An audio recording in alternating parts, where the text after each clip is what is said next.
cheerful company gathers near the kiosk, and amid loud applause, the boy asks his assistant for a few things. A nervous girl hands him the order and thanks him for the help. They rejoice together when they sell all their goods and begin to count their income after subtracting the initial expenses. They find out that they earned 1,600,000 yen. The girl is impressed by how well Shure can sell. She thinks he is a real magician. But she is shy and says that it is too exaggerated. At another moment, the events shift to modern Japan. Shure suddenly finds himself in a forest and sees before him a portal leading directly to his room. Behind him, he sees a magical city, and ahead, his grandmother's room, which has changed. The young man recalls how he arrived at the house left to him by his grandmother. When he opened the closet near the altar, he accidentally stumbled upon a passage to another world. Thrush closes the door, thinking that it was just a hallucination caused by stress from his former toxic job. But when he opens it again, he cannot believe his eyes. Everything is real. It turns out that his grandmother hid a real secret. She recalls how she disappeared 7 years ago, and only after this time the authorities declared her dead. In childhood, Shiro often asked her about this secret, and she promised to tell everything when he grew up. The old woman died without having time to tell it, but next to the photograph, she left a letter with clues.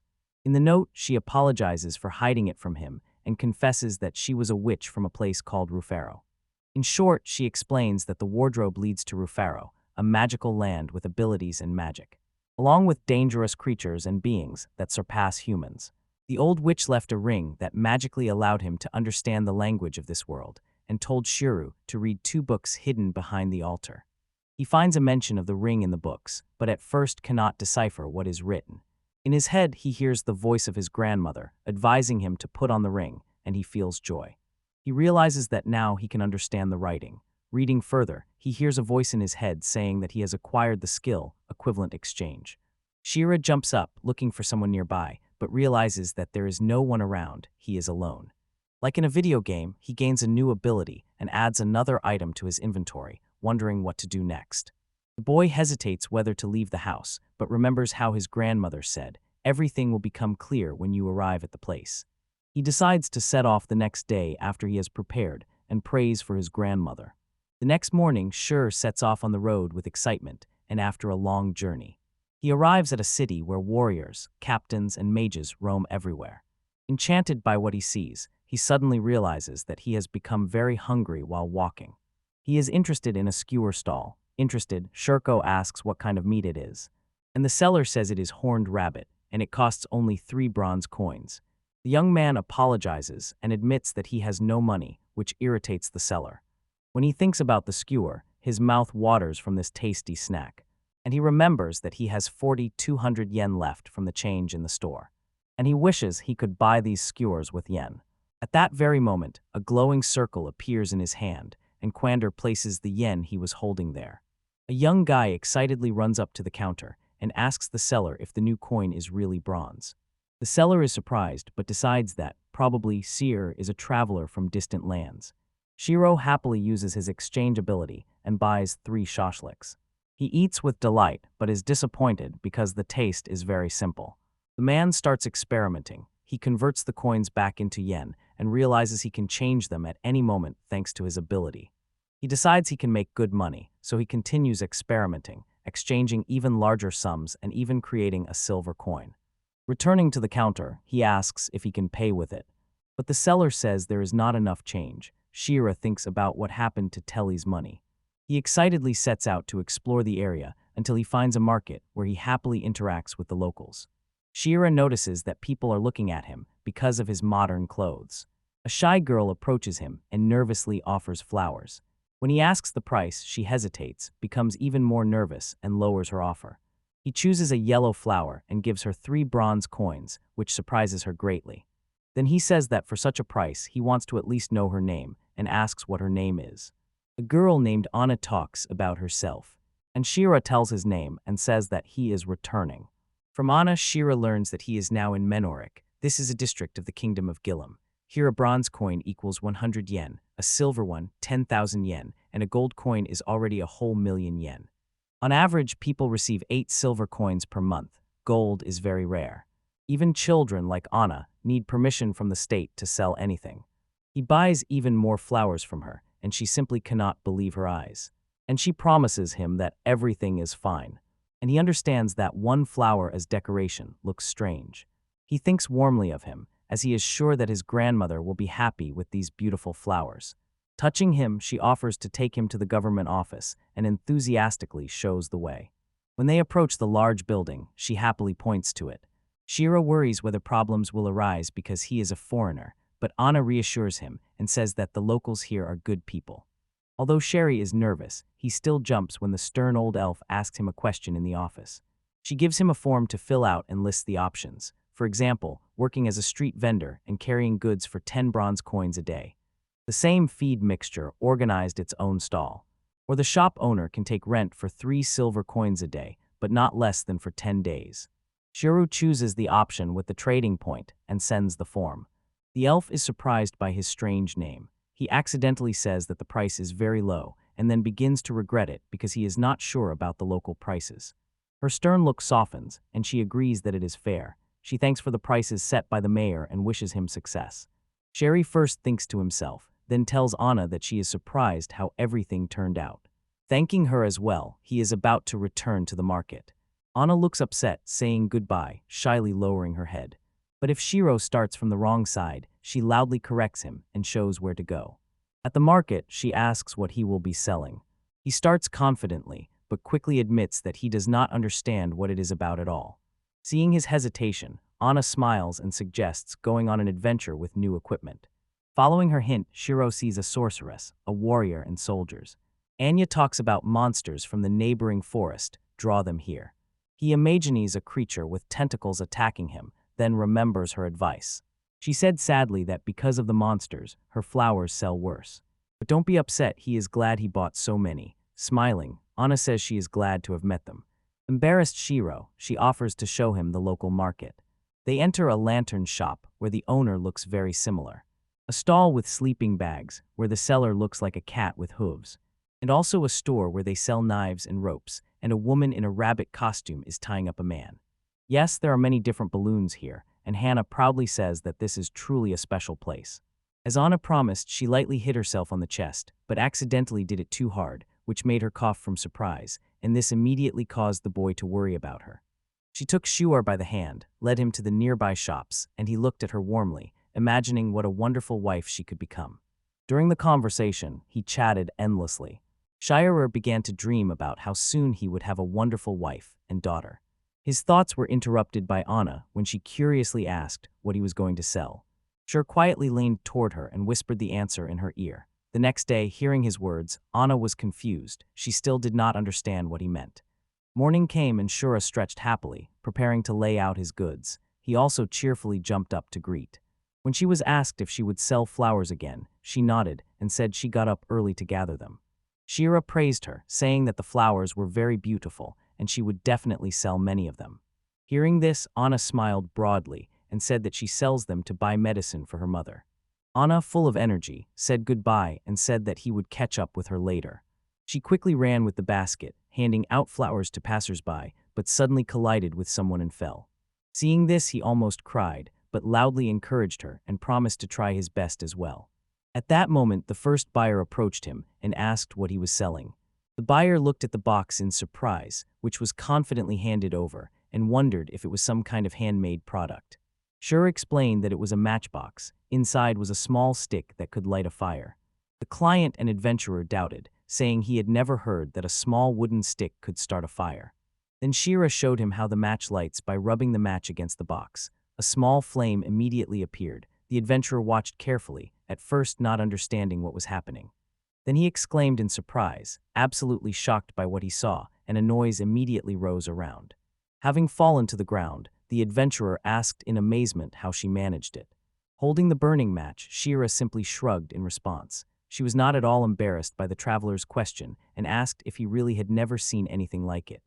He warned that he would show everything again and started the countdown. At the end, he lit another match, again impressing everyone present. A crowd gathered around, very surprised by the traveler's reaction. Some thought it was witchcraft, magic, or some strange device, but no one had ever seen anything like it. Shiro talked about his product, assuring that it was very easy to use. Customers began to try the matches themselves and were delighted. While Shiro worked persistently, he was glad that his plan was working. During a walk at the market with Anna, he noticed that no one in this world knew about matches, so he returned to his world to take them and sell them here. The old elf from Market had not seen anything like this in 250 years, and the lizard gladly agreed with him. The adventure that happened earlier turned out to be truly incredible.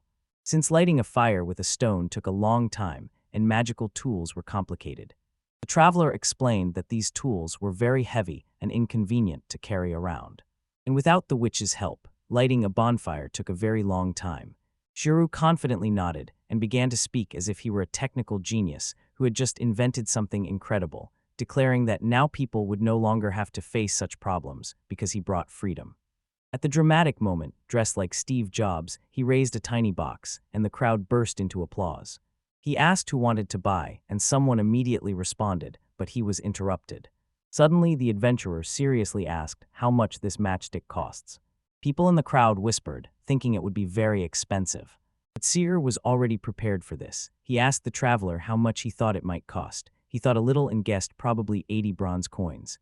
Shira smiled and began to consider how best to act, to sell them as an expensive product and get a large profit from each sale, or to set a lower price to earn more through a large number of buyers. According to the first plan, he would receive a commission and money from each individual sale. At first, only a few people could afford this product, but over time many people would be able to buy it, although his earnings might decrease. He happily explains that there are 40 matches in each box and offers a discount in honor of the opening of his new business. He sets the price at 5 bronze coins per box. This surprised everyone and immediately caused a lot of orders. Shiro warns that it is important to keep the match dry because moisture can spoil it. In the end, the boy sells the product to more than 100 buyers, and only one old man is left who did not get any. The boy apologizes to him and promises that tomorrow he will definitely be first in line. But the old man responds, offended that he is only 120 years old. Tired and surprised by such a number of people, Chiru lies down to rest, but is already worried about what awaits him tomorrow. Clouds are gathering in the sky, and the young man wonders if he has enough strength to keep moving forward. Then attention shifts to Anna, who, as always, picks up the fallen flower from the ground with a smile. She, as always, is energetic and continues to sell her flowers, loudly calling out to buyers and saying that the prices are very affordable. Suddenly, someone called her name, and she turned around to see who it was. Shure asks about his shop in surprise. He explains that he has already sold everything and closed for today. She greets him, but when Shure asks about his sales, she blushes, hides the basket of flowers, and shyly admits that she is not sure. She looks thoughtfully at her flowers and does not understand why they are not moving, while tears appear in her eyes. Worried, she checks if she is okay, but she quickly wipes away the tears and assures that everything is fine. She quickly runs to sell even more, but he grabs her by the hand to stop her. Confused, she looks at him with tearful eyes while he begs her to listen to him. She screams and asks what he means. He asks her to help him tomorrow. She asks if everything is all right. She encourages her, says that he needs her specifically because she will really manage, and promises to pay. Anna nods in response to the offer, then smiles happily, agreeing to help because she is very interested in working with Shuru. He thanks her, but she says it's unnecessary because she hasn't sold a single flower. She holds his hand and insists that she is the one grateful to him. Looking at her warmly, he thinks that her sincere gratitude is a sign that he needs to try hard. Shure asks if they can meet tomorrow, and she, still holding his hand, gladly agrees. They part ways, and he looks back to make sure no one is watching him. Seeing that no one is around, he carefully opens a portal to his world and hides it because he fears being noticed. He says that this portal, which leads to the wardrobe, can open anywhere. But he still worries that people will gossip about it. Returning home, he immediately checks how much he earned. He uses a special exchange to convert his coins into yen. In just one day, he earned 25,550 yen. He is thrilled and compares this amount to his former salary. He thinks that if things continue like this, he will never have to work again. He imagines playing video games and reading manga, but quickly returns to reality and decides to prepare for the next day. Shiro enters the supermarket and looks for matches. He finds them and notices special ones among them, those that can withstand wind and water. It's strange that he didn't even suspect such existed. He takes a few pieces to later sell to adventurers and make money from it. The cashier finds this strange and begins to doubt if he is all right. Carrying the boxes, Sure suddenly realizes that he didn't think at all about how hard it will be to carry all this home. Then he comes up with the idea to use his transformation ability. In a world where he can use another special skill, the boy finds a quiet place, arranges the purchases, and activates the space storage. Suddenly, a rift in reality appears before Shiro, and this greatly surprises her. But he starts throwing packages inside. Having finished, he rejoices because now he has his own pocket dimension. He recalls how he used to stuff all things into a backpack, and because of his old job, he developed back problems. He knows he wouldn't be able to carry all these purchases if he had to put them into bags. Shiro is amazed when he finds out he can see details about an item stored in a large magical circle. He wonders if there are limits to his abilities and what his grandmother has planned. Looking at his hands, he realizes he will never carry anything in his hands again. He decides to sell matchboxes for another 4 days, then think about what to sell next. He confidently raises his hand and says that thanks to these abilities, he will definitely become rich. At that moment, a little girl points at him and tells her mother that the strange man is mumbling to himself again. The mother scolds the daughter for pointing at strangers. Feeling shy, she lowers her head and goes home. The day begins with Anna waking up in a modest brick house that looks very simple. Little girl Anna says that we bought her mother. On the windowsill stands a vase with flowers, and her mother lies in bed. The woman smiles and asks if Anna is taking the flowers with her. The girl replies no, because she is going to help at Shiro's store now. Meanwhile, Shiro was at grandmother's, where he asked her for a blessing by the home altar. Passing through the portal, he was delighted to finally begin a new day. Anna walks around the city with a smile, and when she catches up with others, he greets and apologizes for being late. She replies that she just arrived. But he pushes her to admit that she waited a little. She admits that customers are already standing in line. Only after this does he notice several people near the store. Anna gladly returns to him, ready to start, but he says he still has to prepare a few things. He sees that so many people are standing in line to buy that they are even blocking the entrances to other stores. He knows that it is not good because he encountered this at his previous job. Another store owner talks to him about the crowd, and Shura promises to settle everything. Looking more closely, he realizes that this is the seller of shashliks from the stall. The seller approaches Shura and says that he heard about the matches, but did not believe it was him. Seeing the queue but no one being served, he asks if everything is all right. Shura explains what the problem is with the other stores, and the seller understands it. Friends offer Shira to work for free at their place today because it is farther away. Shura asks if everything is okay, and the woman replies that everything is fine because it is break time now. Shura thanks her, and Anna's eyes light up. He asks if this woman is the merchant's wife, but the man quickly says that she is his sister. She winks at Shura, and he is surprised because they do not look alike at all. She is a very beautiful girl. Shura and Anna take a shortcut to the store with roasted meat. As soon as they arrive, they immediately hurry to arrange the goods. Shiro explains which sizes and goods are better to sell. She says that everything is fine but looks nervous. He asks again if she is okay because he sees that she is trembling a little. But they still open the store. A large queue has already gathered outside, and people apologize for the delay, announcing that they will start serving soon. Shastriak asks the owners of priority tickets to come forward, and explains to Anna how to take orders. She is a little nervous but listens to him and does everything as he says. Anna is amazed at how quickly the boxes are being bought up, and there are still many people in line. She calls the next customer, watching this with admiration. And he wonders how cool it is and thinks, could this really be the true magic of sales? Soon it will be time to close, and Shiro apologizes to the visitors because all the goods have already been sold out. Anna cannot believe her eyes. Shur says that all this was achieved thanks to her and the owners of the shashlik kiosk. He begins to count the coins they earned and checks his earnings. He said he expected to earn 200,000 yen from yesterday's sales, but in just 3 hours they made 1 million. A young guy calculates that 5 million yen he has with him is about 490,000 yen per hour. He wonders if this is already millionaire income. He decides to leave to avoid trouble, throws the backpack on his back, but it is so heavy that he almost loses his balance. He thinks of using his pocket dimension to hide it, but hesitates because he does not want anyone to notice. Instead, he gives Anna a pouch of coins as a token of gratitude for her help. The girl thanks him joyfully, and he strokes her head, advising her to buy a gift for Mom. He says that she helped a lot. But Anna insists that she is the one grateful for the work in his workshop. Shira interrupts her.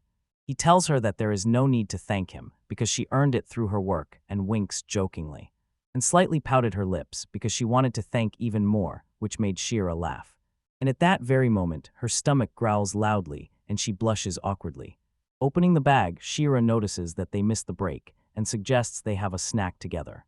Shura takes out Anna's sandwiches from the bag. Her mouth waters immediately, and she asks if it is bread. Tasting the dish, she is delighted, her eyes shine, and she happily savors it and exclaims admiringly what a delicacy it is. Shira is glad that she liked it. While they are eating, a tall, well-dressed young woman with long hair approaches them. She asks to have a little of their time. She says she heard rumors about the matches and is interested if Shura was the one who sold them. He confirms that he was there, but says that everything was already sold out. The woman, placing her hand on her heart, says that she did not come to buy. She came to him and introduced herself as Shankara, the mayor of the city. She surprises Shura, who could not imagine that such a young and attractive woman holds this position. Instead, I imagined a stocky and muscular man. Stumbling over his words, he asks what she wants to talk about. Sankara and Anna watch attentively. We thank Shiro for bringing his trading skills to the city of Bayaz and sharing them with us. Shari replies that actually, he should be the one thanking her for allowing him to sell there. She calls him modest. She says that most local traders are hard to get along with, which surprises Shiro. Suddenly, she says that he could help her, catching him off guard, but they begin to communicate. As Anna dozes off dreams about food, Sankara explains, because the city is so isolated, merchants behave as if they are doing everyone a favor just by coming. They inflate the prices of their goods, while local products are sold cheaply, disrupting the economic balance in the city.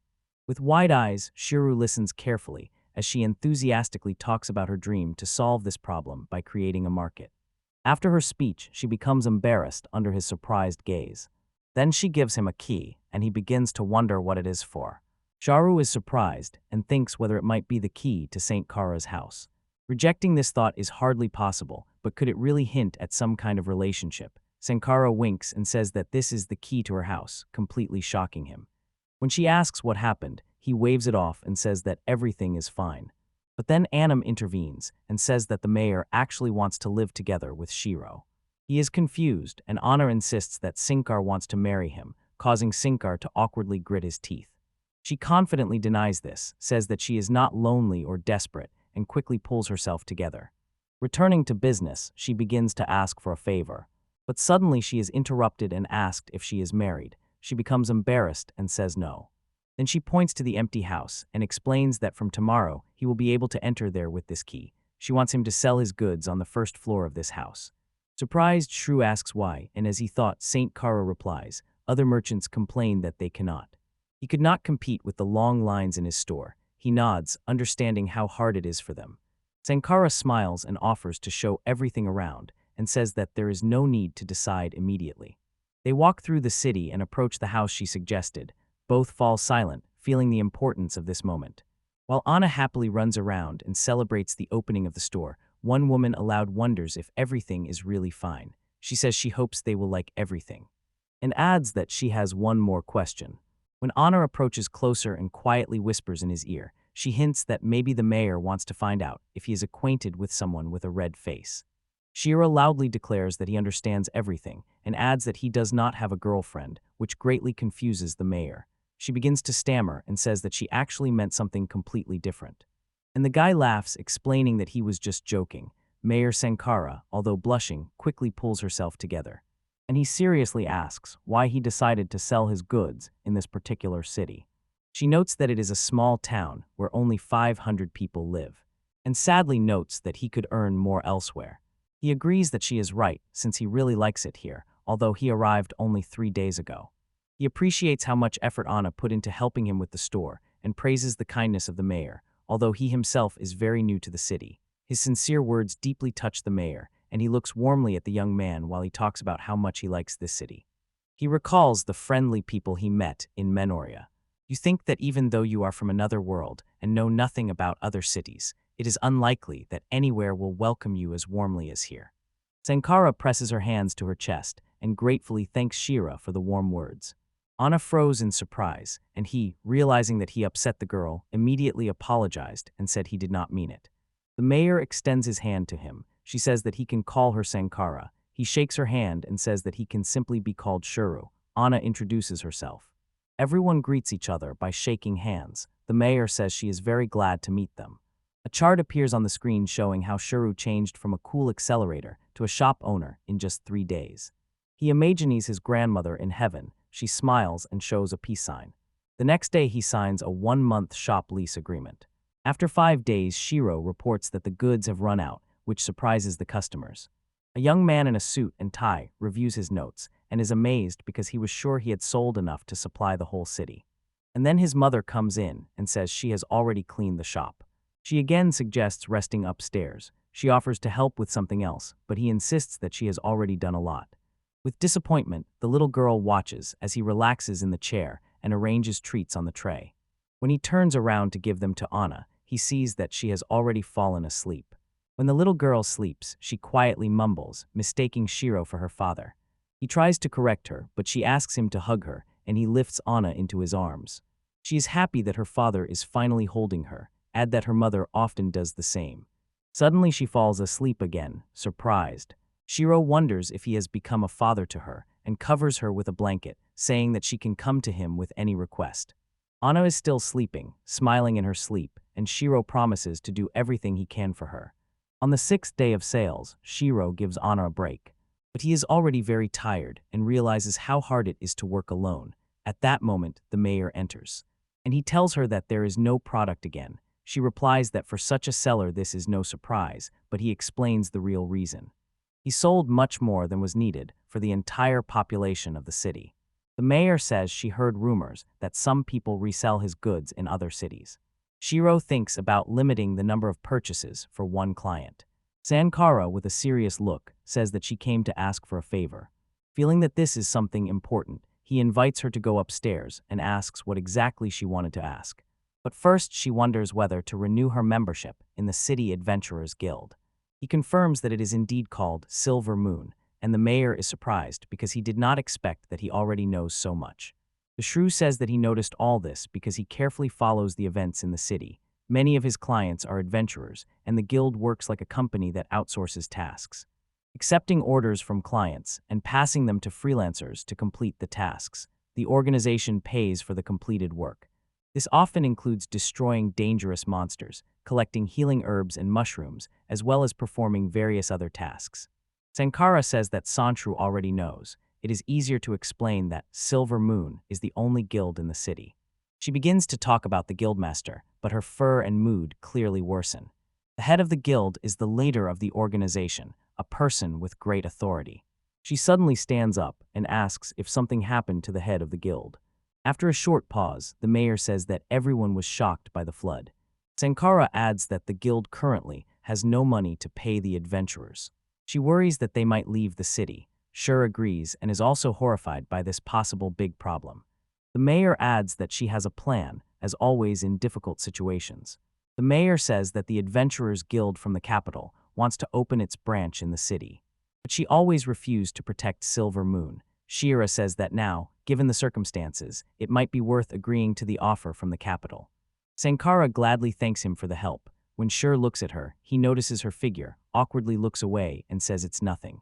The mayor says that if she agrees to this offer, representatives of the capital's guild will come and decide whether to open their brand here.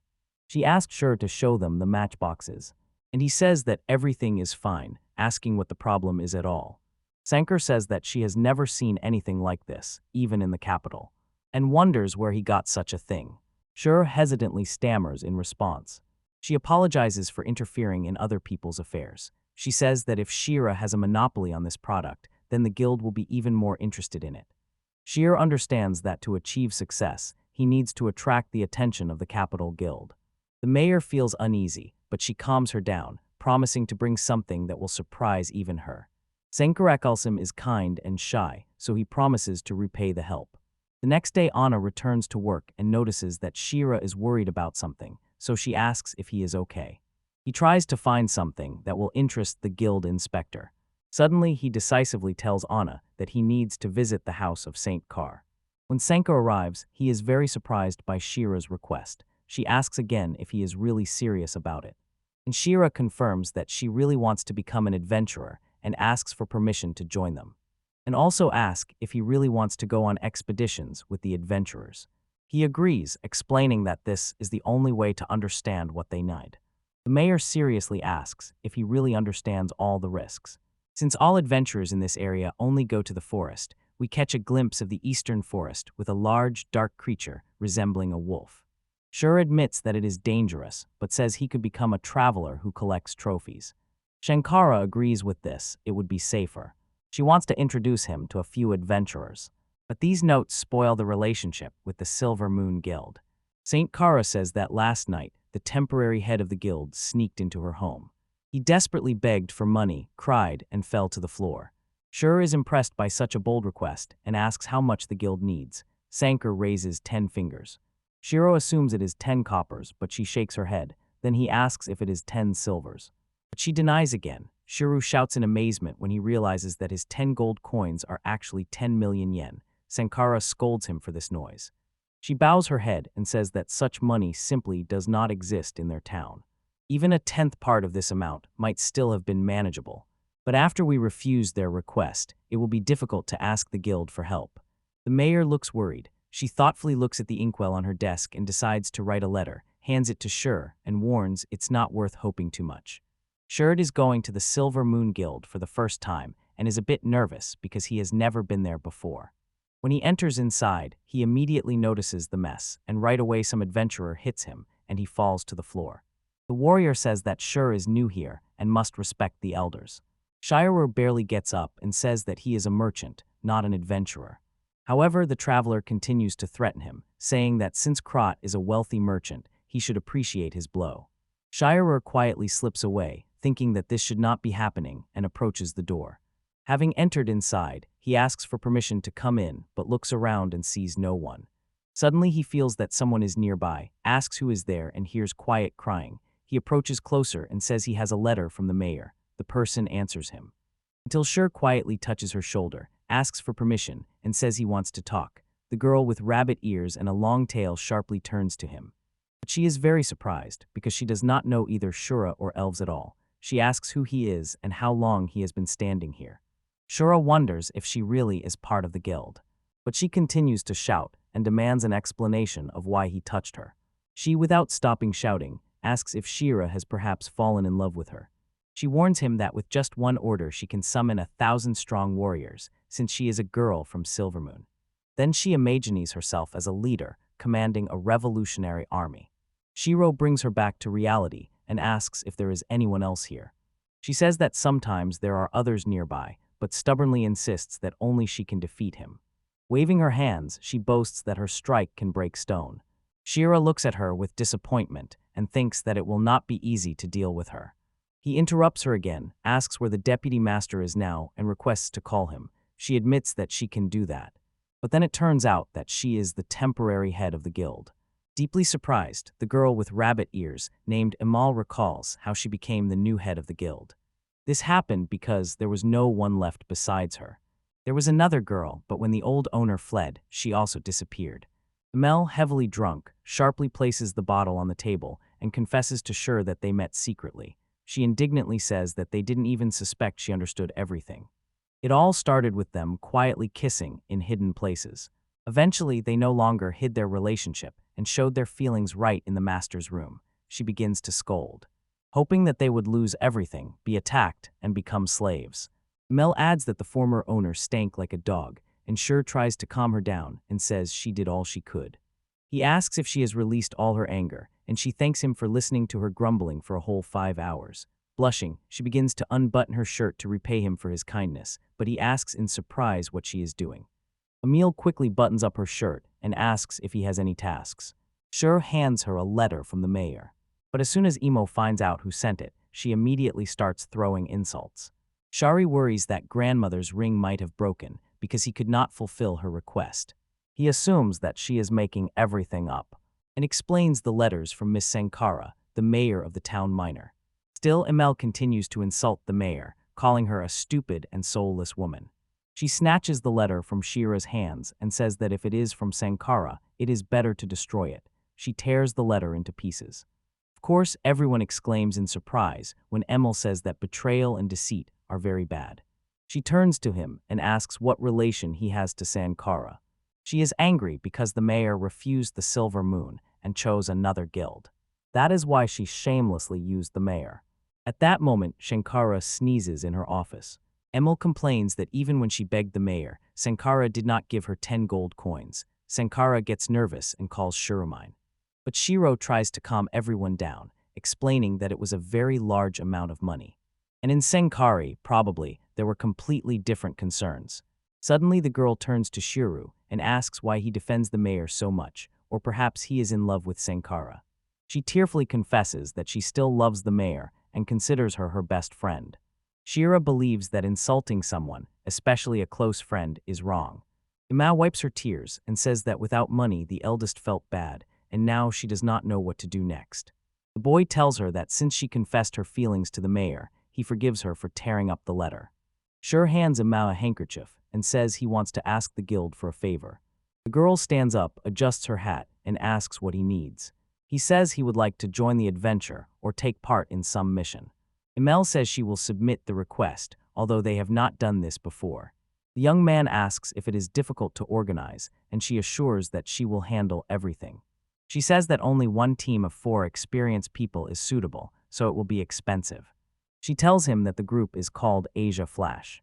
Imagine them sitting by a campfire in the forest, a sorceress with long hair and a tall, middle-aged priest, a young warrior and a captive. Shira reflects and recalls all the events that happened to him since he entered this world. He remembers how he found the portal in the wardrobe, and the day he met Anna, as well as everything that happened afterward. Everything went quickly until he started working in the shop assigned to him by the mayor. The thought of the mysterious Silver Moon Guild returns to him again. Shiro recalls with interest and a bit of embarrassment his unexpected meeting with the substitute teacher in Nili. But his thoughts are interrupted by Anna. She brings him back to reality. She looks worried and asks if he really intends to temporarily close the shop. Shiro nods and tells her it will be only 3 days, during which she wants to live like a true adventurer. Anna listens attentively and Grincy, indicates that she understands, and says she is glad because she also has her own personal problems to solve. As she begins to leave, a small backpack appears on her back. Worried, Shryu asks if everything is all right, but Anna with a calm smile says that everything is fine, and before leaving, asks him to take care of himself. After they part ways, Shur goes to the guild and stops in front of the large wooden doors. As he reaches for the doors, he is suddenly met by a familiar person. Emil suddenly appears and says she was waiting for him, quickly inviting him inside. Shira hesitates, recalling the events of the previous night. His face reddens, and he shyly looks away. Noticing this, Emil blinks and asks why he looks scared, but before he can answer, she promises not to tease him. Then she changes the subject, gesturing to invite the Silver Adventurers team, the pride of the guild, to the conversation. While Cher looks at this group, he notices a young adventurer on a bench nearby, watching the events with interest. Himalgo explains that this team will join Shira on his quest to gather special herbs. 2 girls from the group look intently at Shura, and suddenly, before Imo can name the leader, the young man who was just sitting happily jumps up and smiles broadly. He greets Shura, saying they haven't seen each other for a long time. Shura blinks several times, confusedly trying to remember who this guy is, and suddenly it dawns on him. This adventure was the first time he bought his matches. The boy politely introduces himself and says he is Lyre, the leader of this group. And then he points to an elderly man in priestly robes named Raul. Raul approaches with a warm smile, greets Shiro, and says he hopes they will get along well. Lur adds an important detail. Although Raul is a cleric, he is also quite a strong fighter, as his main weapon is a large staff. Despite Raul's gentle nature, Lur warns, it's better not to anger Raul. Then he introduces everyone to a girl with long hair, wearing a cloak and a large witch's hat, holding a staff. This is Neska, the sorceress of their team. Lur nudges her to say something, and Neska quietly greets Shiro with an indifferent expression. Lyre smiles and says that she is a bit shy, but good at magic, although she needs a little more time to cast spells. Then Neska raises her staff and lightly taps the Lyre on the head, mumbling for him not to interfere in her affairs. Lyre grumbles irritably that it won't help unless she speeds up her sorcery, and Neska rolls her eyes and replies that she will think about it. Before Liar can continue the introduction, something unexpected happens. Behind the room, someone spectacularly flies through the air. The figure lands lightly between the liar and the confident one, moving skillfully and energetically introduces themselves. I am Keela. He looks at her attentively, his gaze lingering on her cat ears, which suddenly twitch. Unable to restrain himself, he asks if she is from the cat race. The liar's expression becomes serious as he explains that many people, including some guild clients, dislike this race. Keela glances at Lur and says that is strange. Shura becomes upset and wonders how anyone could dislike such a cute race. Hearing this, Keela smiles and starts showing off, saying that such words made her blush. Liar proudly says that Keela is the scout of their group. He is the one who leads them forward, notices traps, and conducts reconnaissance. Excited, Keela adds that she fights with a bow and dagger. And Shiro tells her that it's cool, and she is proud of herself. Lake confidently states that this is far from all she is capable of. Then he looks at her sternly and notes that she is also the fastest to run away. The cat waits in her arms, mumbling that it was not necessary to mention that. The guild leader claps loudly and asks if everyone is ready to set off, addressing Shiro and inquiring if he has prepared everything.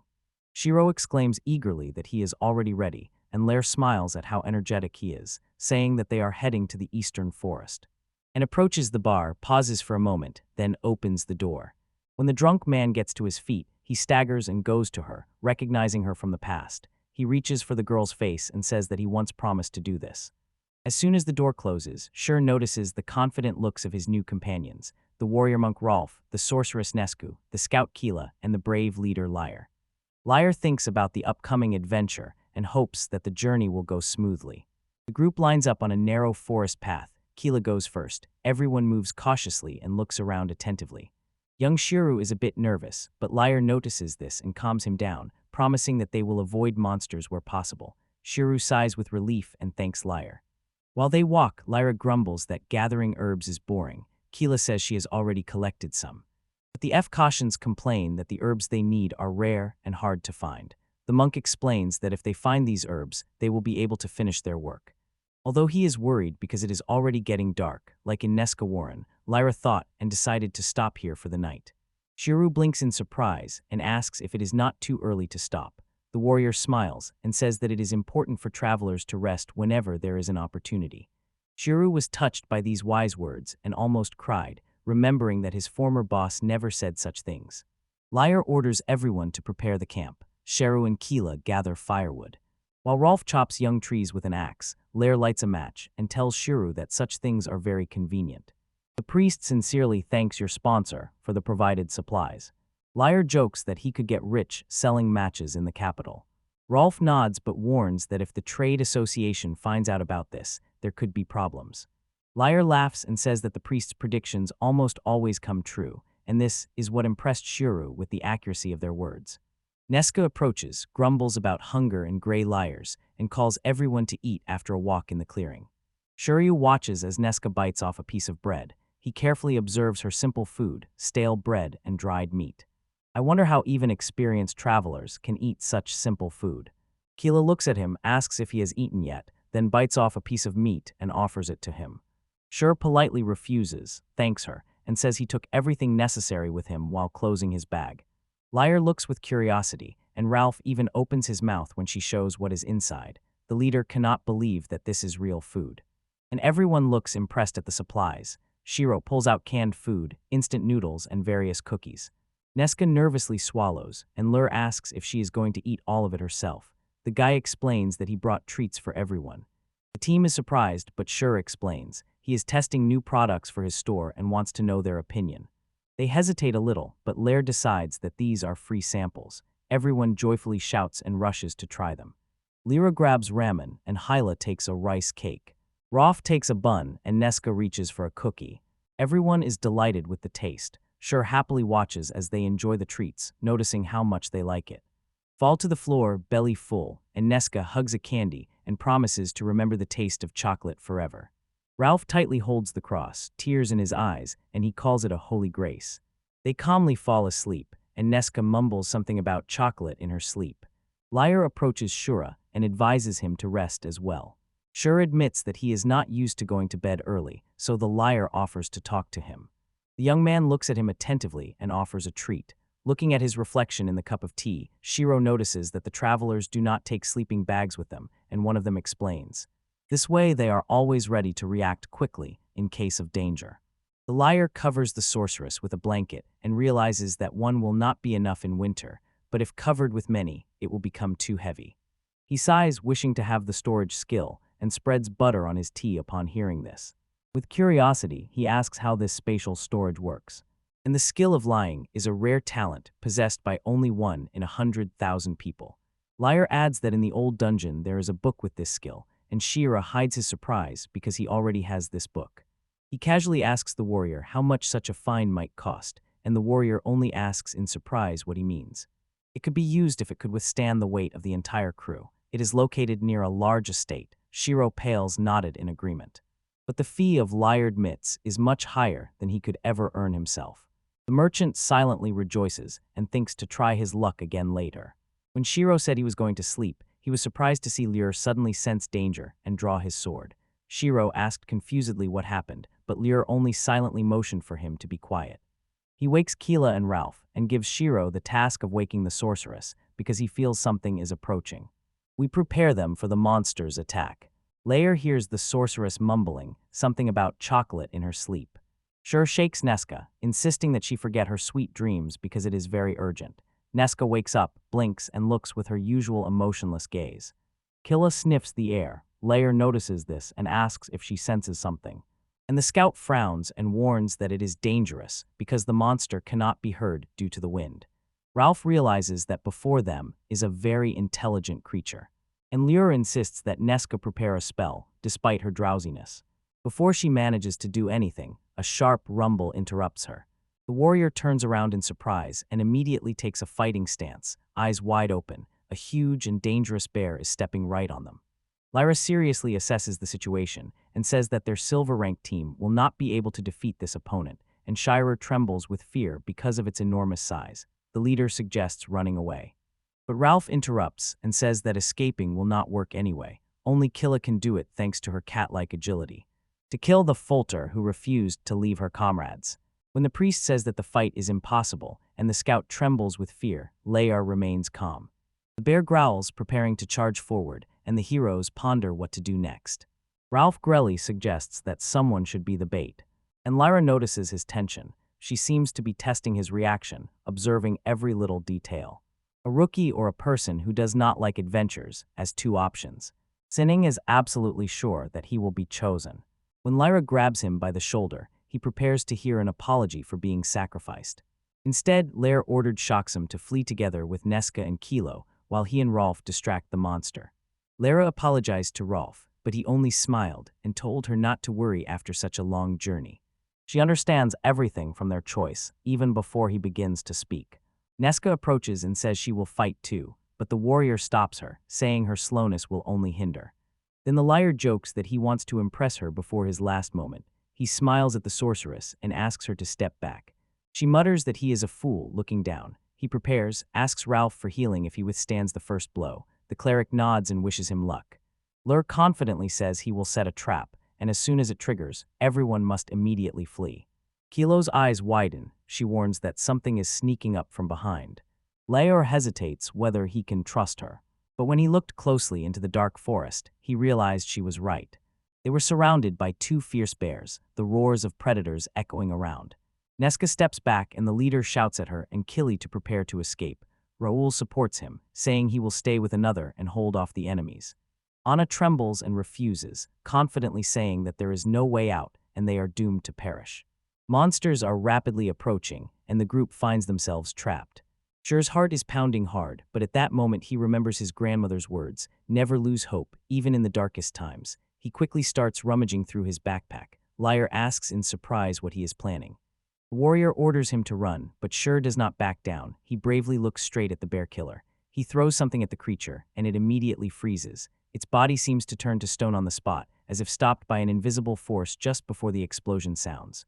The salute suddenly explodes, hitting the monster, and the whole company freezes in amazement. Not missing the chance, Sherry rushes at the monster and shouts that the bear will regret ever crossing his path.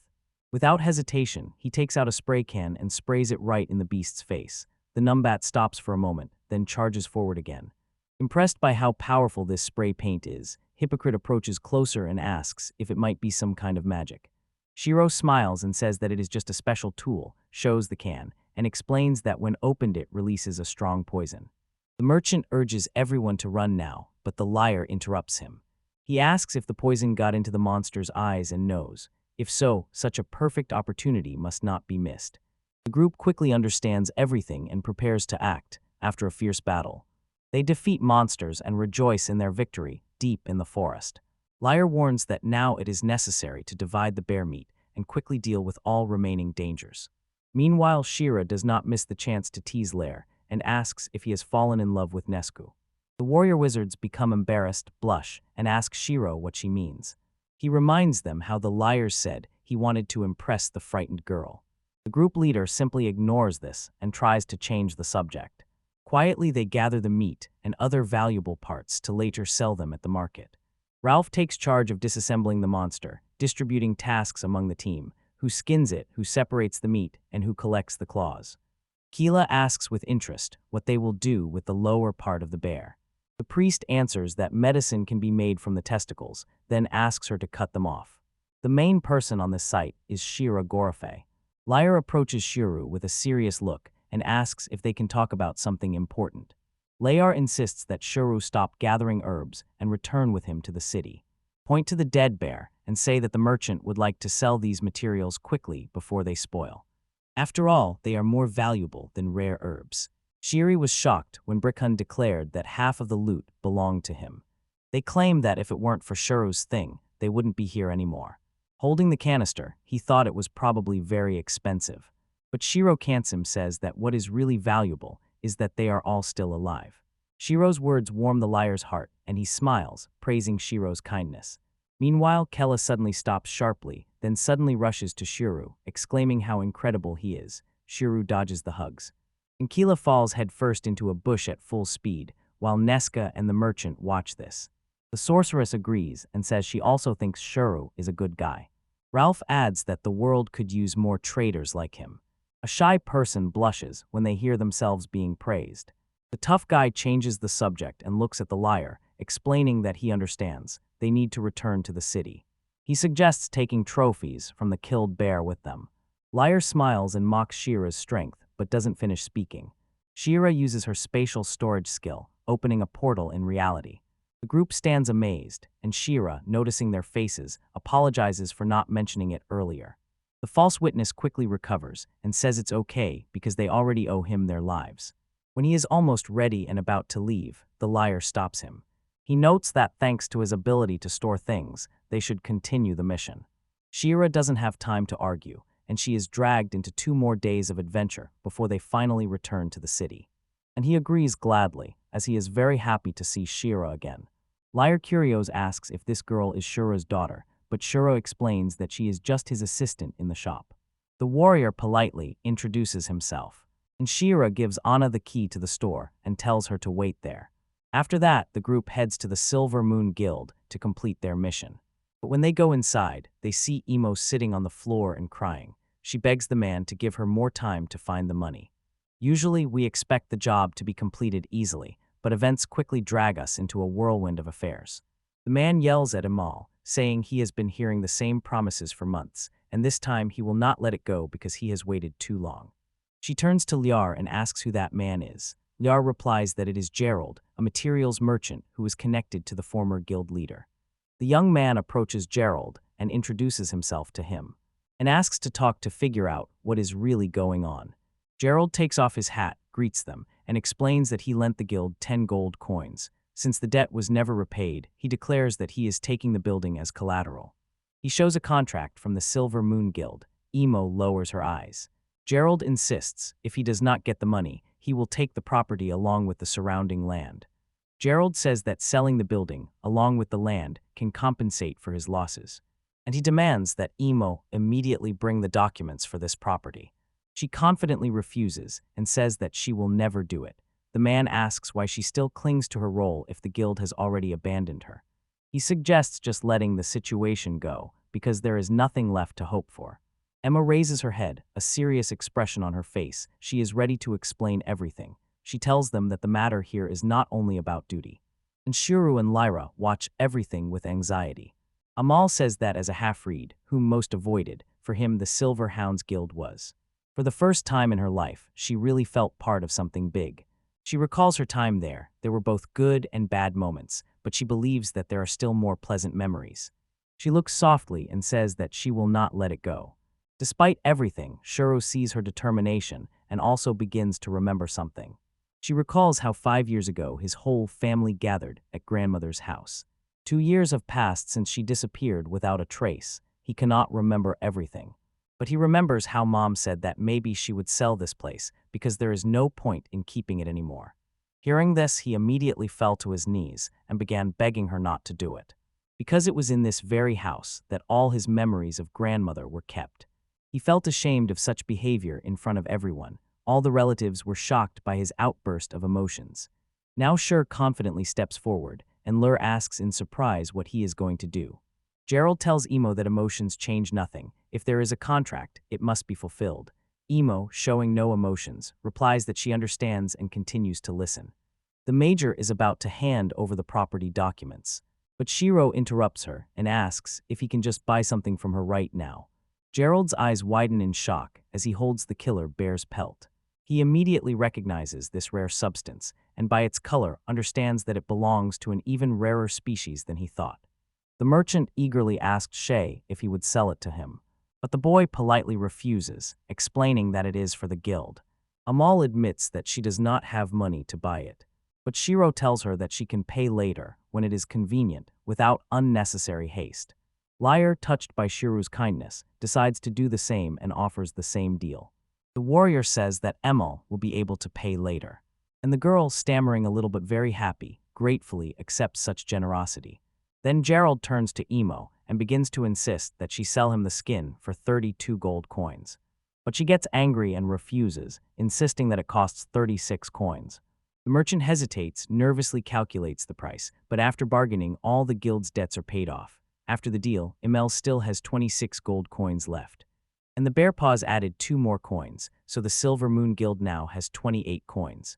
Gerald says goodbye. He is satisfied with how everything turned out. He says he looks forward to their next deal and reminds her that she has only one last chance left. She bows and thanks him for the help, but the team insists that Shiro deserves her gratitude. They were just doing their job as adventurers. Soon Lyra reminds that they are still waiting for the mission to be completed. Emil Fries looks around confused and asks Shura if he also came because of this task. He casually asks if he should leave, and she replies that his part is already done and asks him to go. Lee objects, saying that the task was to protect him, so he should stay nearby. Emil waves his hands actively, assuring that he is already safe, and tries to quickly change the subject. But the warrior insists and asks if she has already spent the money from the mission, and from these words, Emily begins to get confused in her answers. Emil confidently denies that he spent the money incorrectly, but the swindler demands that she pay immediately, and the whole company insists on payment of 30 silver coins for their work. Of course, it is interesting to find out what that amount is. The liar from Listen says he couldn't take less for such an important job, and the young man replies that it's not about the money at all. He paid 100 silver coins and wonders if those extra 70 were some kind of trick. They meet each other's gaze, and Emil tries to slip away unnoticed, but Lair intercepts her and blocks the way, demanding explanations. The sorceress draws a glowing circle with her staff and threatens to set the rabbit girl on fire, while Keela stands nearby with crossed arms, looking irritated. Even Ralph exudes something threatening, and Lur snaps his fingers and says that such a thing cannot simply be forgiven. The team rushes at the guildmaster, and he panics and starts to run, trying to avoid their wrath. He sighs with relief, thinking how lucky he is that he didn't take Anna with him, grateful that he was able to see the true essence through the correspondence. In the shop, Anna sweeps the stairs and greets Shura. Her face lights up with joy as she asks how his adventures went. He says it was incredible and offers to tell her the story. She gladly agrees to listen. Here they tell all the details and confess that the last few days were really tough. But Anna admires him and praises his courage because he dared to stand up against the terrible bear killer. The embarrassed Chiru explains, actually, the bear was defeated by the Azure Flash team and he only helped a little. She insists that she was very important and says that without her, they would have lost. Then they allow someone to knock on the door, and someone loudly calls his name. Opening the door, he sees Sankara, who immediately hugs him tightly. He presses his face to her chest while she cries. The mayor asks if he is okay because she damaged the bear during the mission. He begins to choke, and Sankara immediately intervenes. She notices that he is short of breath and is very worried. The mayor feels like someone is squeezing his throat, but he quickly lets go of Shura, letting him breathe again. He tells her to calm down, explaining that the travelers protected him, and Sankara sighs with relief when she hears this. She calms down a little, asks how the mission went, and if he found anything valuable during the journey with Blue Lightning. Shira agrees and adds that if the goods arrive on time, everyone will want to see them, as he plans to surprise everyone with new items. With a calm expression, the mayor repeats his words. He tells Shira that now he no longer needs to hide his true actions. Approaching closer, she quietly asks about his ability to preserve something, wondering if it is just a skill or perhaps some special item. She turns pale and tries to avoid the question. He asks what she means, but Sankara only smiles and says that he will not deceive her. She explains that although it is a rare gift, she has already met other people with such an ability. That is exactly how she understood it. She adds that from the first meeting with him, she felt something special. Sherevs immediately noticed that something was wrong with him. Qtv, that young guy, agreed with Nishchai. He wondered if it was female intuition at work. But the mayor says no, and admits that she deliberately deceived him to test her guess. She admits that she actually did not know anyone else without abilities. She just found it strange that he had so many coincidences from the very beginning. Shira thought for a moment, then suddenly exclaimed in surprise. Sanka puts her hand on Ella's shoulder and notes, "In business, people are not always sincere." She advises him to be more careful with his secrets. The young man admits that he was inattentive and promises to be more careful in the future to avoid making such mistakes again. Sankara asks what new goods he plans to sell, and Anna also joins in and says that she is interested too. With a mysterious look, the shrew shows some object. The mayor is shocked. He cannot believe that this is really happening. Soon Sanka breathes a sigh of relief and stretches, rejoicing in 3 consecutive successful workdays. At that very moment, a liar enters the store, greets, and asks if everything is fine here. He checks how things are progressing in the shop after the task. Meska follows and quietly, warmly greets the merchant. The warrior notes that the shop is very clean and tidy. And Shira says that it is Anna who deserves thanks for having cleaned everything recently. He watches them for a while and notices how the sorceress shyly pulls the liar by the sleeve. Judging by how they communicate, it seems they have started dating, which is very pleasing. Lur is somewhat jealous, but says he heard from M that an important person from the Adventurers Guild is coming to the city. The merchant confirms this, and Lair says he hopes it is a reliable guild, which makes Shira even more interested. He asks the traveler if some guilds are not entirely honest, and Lyra agrees and explains that even the strongest guilds can have a bad reputation. There are such names of warriors, Click Venendraken and Devil's Trident. But he says the worst is the Labyrinth from the Rotters. Meskin nods. Anna looks surprised, recalling that it was this guild that Sankara mentioned earlier. Everyone falls silent for a moment, and Shiro asks if the mayor knew about the guild's bad reputation. Lyre says that maybe she did not have that information. Even if you are an adventurer, it is hard to learn such news in a small town. Sherry thinks there are no phones or social networks here, so it is not surprising that you do not always have all the information. He worries whether the arriving guild will cause problems and hopes everything will end well, especially for the sake of Saint Cora. Anna asks why the guild representative is delayed and wonders if he might have gotten lost. She wonders if he is deliberately delayed. Calmly, Shira says that maybe he was just distracted, although the road from another city is not complicated anyway. But this is not certain yet. Moreover, Sankara has been waiting by the city gates since yesterday. The child says it would be good if he had already appeared, and agrees with this. Suddenly a bell rings, the day is over. Shira tells Anna that that's all for today, and the girl nods in response. The young man says goodbye to the smiling customer, holding the key and thinking it's still early, although he has already decided to close the shop. When he is about to lock the door, he hears a knock and opens it. He has to find the girl with long hair and uniform, who is carrying 2 sabers. She looks at him with a serious gaze, but politely apologizes for being late and asks to be shown the item. Shine offers her to look around as much as she wants and quickly opens the matchbox. The girl watches with interest, and he encourages her to try it herself. A spark of delight lights up in her eyes. Her face glows, and she exclaims that she has heard many rumors about this product and considers it incredible. She wants another pack, asks what it is, and is explained that it is a rescue blanket that protects better from the cold than ordinary ones. He wraps her in it, recalling how at first both the adventures and the mayor himself could not get enough of it. The girl smiles, surprised at how warm and cozy she feels, although the clothing is very thin. Then the girl curiously points to another exhibit. Sir explains to her that it is a complex water bottle.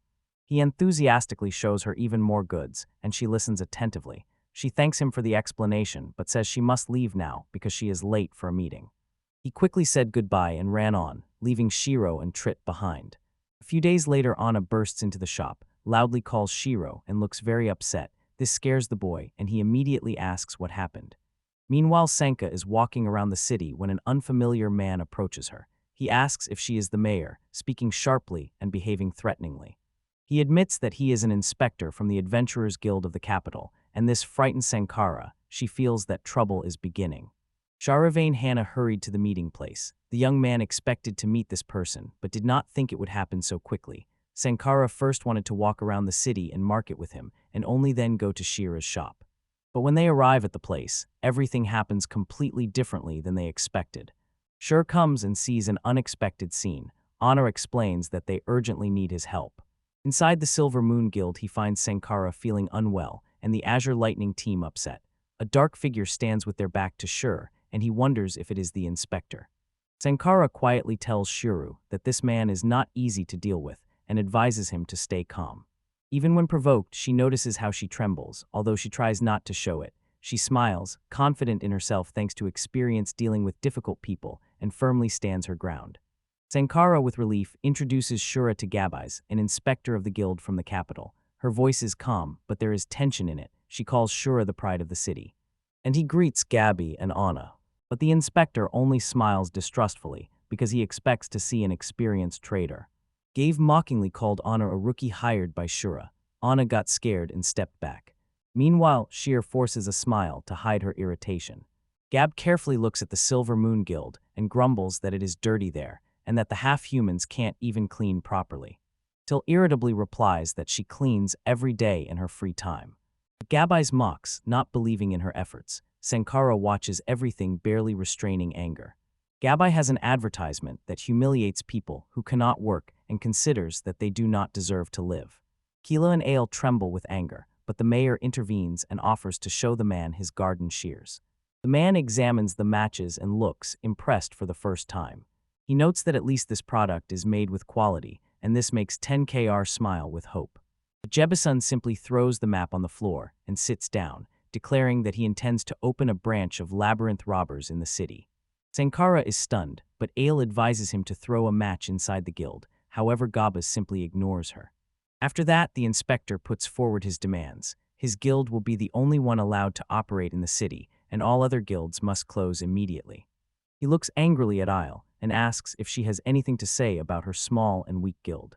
The angry girl tries to object, explaining that his name is Silvermoon, but she is rudely interrupted, being told that the name does not matter because he must be shut down anyway. The enraged Mill attacks him, but Shankara restrains her again while the inspector continues to demand his way. He insists on full tax exemption. He says that there is no benefit from this small town, and he needs money to create a new guild. Moreover, he demands that only he has the right to sell matches, claiming that the entire stock of Shira now belongs to him. Smugly smiling, the man throws several boxes on the table. And Sorakapa just looks at him and cannot understand why he is doing this. Jabisles approaches the young man, suspiciously asks if he is really a merchant, and mocks him, calling him a fool, which irritates the inspector even more. Coming closer, he says that he wants to buy up all the MAF shares available in the store. Sanker tries to intervene, but he looks at her condescendingly and asks what she wants. The mayor says that he cannot agree to sell to only one company, even if it is beneficial to the city. But Gabos laughs at her naivety. He says that the remote location of NRI limits trade.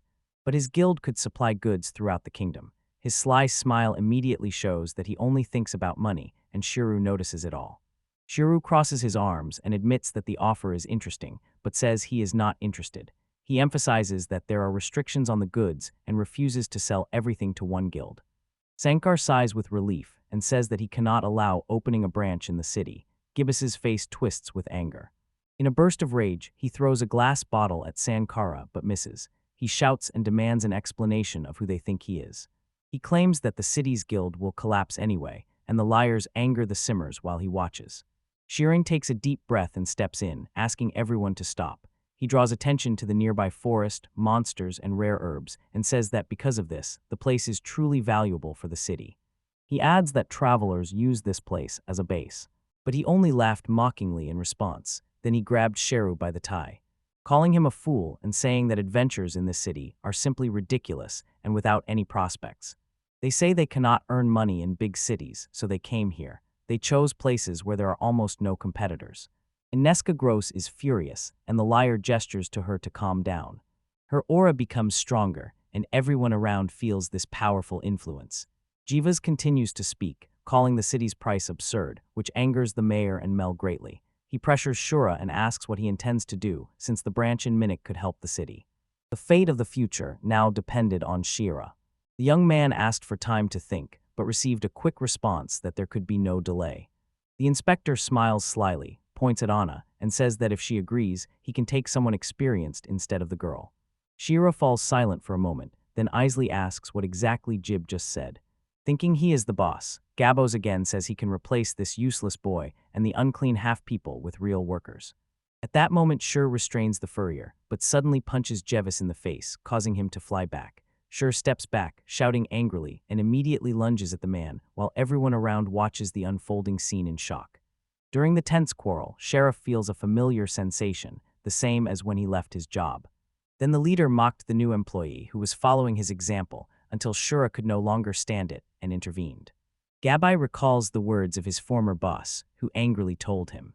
He hit the inspector hard, causing him to fly back. Azure Flash team looks at this shocked, and Amal stands nearby. Sankara, noticeably upset, approaches and asks if Gabai's behaved strangely with her. The mayor pauses, then awkwardly admits that Gaba's harassed her. Shura's face fills with rage as he grabs Jebus by the hair. Sankar begs him to stop and says it no longer makes sense. And here the priest Ralph appears, calling Shura. Shura looks back, and although Ralph only offers help, Shura agrees and continues to drag the inspector with him. He remembers how he behaved when he was quitting his job. With Ralph's help, Shira Hoist betrayed us, and he flies headfirst into the guild counter with full force, causing the floor to even shake. Shira confidently states that she hates violence but will not back down. Do not let anyone humiliate your employee. When the mayor is used, Sankara and Anne are very moved. Tears appear in their eyes. Shur hits Gabos again and says he is too weak to stay silent about it. And then Rash runs up to Shiro, hugs him and cries. Hevis angrily stands up and shouts that he will take revenge on the city, loudly boasting. Gabas boasts that he is the leader of the Labyrinth bandits and scares everyone around. But the Saint Car looks at him coldly and asks if he really wants to start a war with her city. The mayor adds that if the situation escalates, she will inform the ruler of the territory, Marcus Bashar. The inspector pales, stammers, and tries to retreat. He suggests if he is given priority in match sales, he will forget about this incident. Shira Yanks says that Gabas probably has hearing problems because he does not hear her at all. Shuryu categorically refuses to sell and warns, if anyone tries to cheat, the Jibus Guild will be destroyed. Sankara and the adventurer firmly stand their ground. Shiro shouts and asks if Hevis understood. Hevis falls to his knees. He asks to make a deal, but she replies that she will now be more careful in choosing business partners. Gaba Schiff addresses the skiers and asks to discuss the guild's branch. But Sankar just shrugs and pays no attention to it. Lair laughs loudly and teases Gibbons, saying that because of his greed he ended up with nothing. The inspector sharply orders Lair to be silent, explodes with anger, and calls him a worthless adventurer. Lair grabs Gabas by the collar and forces him to be silent. But Shiro asks Lair not to resort to violence. Lair reminds that Shiro also hit Gabas. Then to drive out Skibbs, calling him worthless. The warrior points to the capital and angrily walks away from us. The liar, Emo, and Ralph grumble. That is not enough for them, they want more. But the mayor suits them, so he advises not to pay attention. Sankara glance is a reliable roof if needed. Sudden knocks on the door attract the attention of the liar. He sighs unhappily, thinking that Gabby has come again. But when he opens the door, he sees a girl who had somehow already visited Shiro's workshop. She asks to be let in and says she knows the mayor is here. That is exactly what brought her here. She definitely recognizes the girl's face, and Sankara introduces himself, asking the stranger's name. The girl confesses that she is Mirage, the envoy of the Guild of Transitions. The eyes of liars open wide when they notice that this is an important name. Sankara asks Mirage why she has come. Raja smiles and confidently says that she wants to open a guild branch in Niku. She asks for one favor. She remains calm while Sankara watches her warily, wondering if she really planned this idea with the branch. Hidden behind Shiro, Imava runs Sankara. Maybe it's a trick, so it's worth being careful. Mirage blinked for a moment, then sharply turned and extended her hand forward. Emil's hands trembled as she excitedly asked if the rabbit girl works in the guild. The rabbit girl jumped in fright. But before she could answer, Nei intervened and said she also wanted to talk to her. Nei explained that if the Silver Moon Guild merges with her guild, Emil's salary will increase significantly. She raised her hand high and promised a significant salary increase. Imo followed this gesture with her gaze, her heart beat faster, and her eyes widened in surprise. The rabbit named Curios asked if her salary would really be raised. Nei immediately assured that now she would receive 5 times more. With a confident smile, Nei made it clear that she was serious. Imo initially flinched and stepped back, but then dropped to her knees before Nei. She announced that the Silver Moon Guild would join Fairy Blessing as a branch. Her voice trembled with emotion. Grabbing Nei by the legs, she begged the mayor to allow her to make her choice. Sankar froze in place, stunned by what he heard. After a moment, the mayor decided to find out what Shira thought about it. The young man crossed his arms and said that it was worth listening to Nei's proposal first before making a decision. San Cardina nodded and invited everyone to her office for a conversation. There they all sat with cups of tea. The mayor asked Nei why she had made that decision. Nei explained that a few days ago adventurers found a dungeon with a strange map. On this map was depicted a continent that no one had known about before. She believes the map could have been left by an ancient civilization that was skilled in magic. This could really be a great discovery. Her eyes sparkled when she said this. Looking at Shira and Sankar, Nei's face became serious. She said that now the most important thing would be said. The map marked ancient places in the forest east of the city. Possibly lost kingdoms. She spread the map on the table and pressed her palms against it. Sankara asked in surprise if it was really true, her voice trembling with astonishment. Nei confidently confirmed this, adding that marauders from the labyrinth were already eyeing the city to seize the ruins on their own. She grabbed a small figurine from the table and turned it over, showing that the attackers had been defeated. They wanted to take everything under their control, but the inspector set such harsh conditions that they were stopped. Meanwhile, the Negrind and Setter guilds, on the contrary, offered the city cooperation for honest research. Having thought it all through carefully, they decided that this city was perfect for their plan due to its convenient location and one special detail. Shira became interested. She asked what made this city special. Nei replied that it was all because of the silvery moon that illuminates the city. This is the main reason why it stands out. If they accepted this, they could use it as a branch of the Blessing Fair without needing to rebuild everything, which would significantly speed up the restoration project. Moreover, Shira's shop made a great impression on her. Its goods were excellent and could help their cause. Smiling, she bowed low and suggested Shira would consider opening a branch of the shop in the guild. Her confident gaze made Saint Kara nervously swallow. The mayor asked what they needed in return for opening a guild branch in this city. She had a sharp tone. The girl was embarrassed and shyly explained the problems Gabais had caused. In Nez's eyes, outrage flared because of these demands. Shira noticed that even after getting permission for the branch, the inspector humiliated him. Sancha added that she also had to endure mockery from Jebus. He was terrible. He was shocked, even said it was unacceptable, although he himself had done the same before. Saying that Amel's consent would be enough and they wouldn't need to set up a new base. Still, they would need a safe place for a traveler's inn. She promised fair pay and taxes determined by city regulations. Sankar studied this carefully. She asked her name to make sure, then extended her hand with a slight smile, saying it would be wonderful to work together. Nei warmly shook her hand. With happy shining eyes, she thanked for the trust and support. So the Silver Moon Guild, which was almost bankrupt, joined the largest guild in the country. After a few days, Shur's shop was working as usual. There were many customers. Once, when she was helping a customer, he asked Anna to bring large matches. The girl said nothing. She just froze in place and looked very upset. Shira called her again but again heard no answer, so he came closer and quietly spoke near her ear. The girl got scared, shuddered, turned to him, apologized, and asked if he wanted something. Shura quietly sighed, explained to her again that he needed large matches, and quickly went to look for them. But quickly lost attention again. The young man began counting coins and noticed that she was lost in thought. He called her name again, and when he saw she did not respond, he asked if she was okay.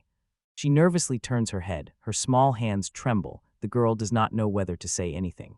Suddenly she fell to her knees, tears rolled down her cheeks, and with a trembling voice she admitted that she needed money. At that moment the coins loudly fell to the floor, and he sat down again to take her hands. He gently held her hands, looked into her eyes with relief, and asked how much money she needed. Anna hesitantly began to apologize and said she did not want to bother anyone. Shira looked at her warmly, gently stroked her head, and calmed her down. He smiled and said that everything was fine. She said that there was no need to blame herself, because asking for help is true courage, and she really appreciates it. Then he asked if everything was okay with her mother. Anna froze and clearly became upset. But before she could answer, Liar rushed into the room and loudly called Shira to come eat. The liar abruptly stopped when he saw the girl's face and apologized for interrupting. Soon Sankara entered and asked the young man to talk about the city's development. But she stopped when she noticed what was happening and immediately apologized. Liar asked if he should come back later. She turned to Anna and asked what she thought. The little girl wiped away tears, smiled, and said that everything was fine, everyone could stay. The young man looked at the group and decided that it was better for them to sit together to listen to her and help.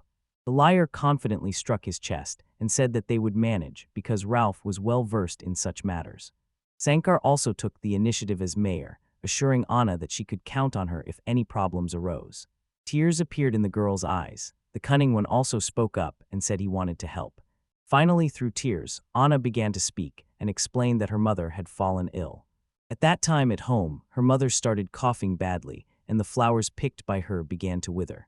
Anna remembered how at 4 years old she lived happily in a small house. She still remembers that house, where she sat at the table with her mother and father, and her favorite plush bear always lay nearby. But one day everything changed. War suddenly came to the city, and life was turned upside down.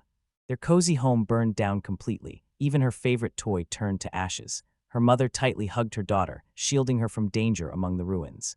Then her father appeared, holding a small plush bear, already worn and dirty. A deep sadness was visible on his face, as the loss of everything they had weighed heavily on both of them.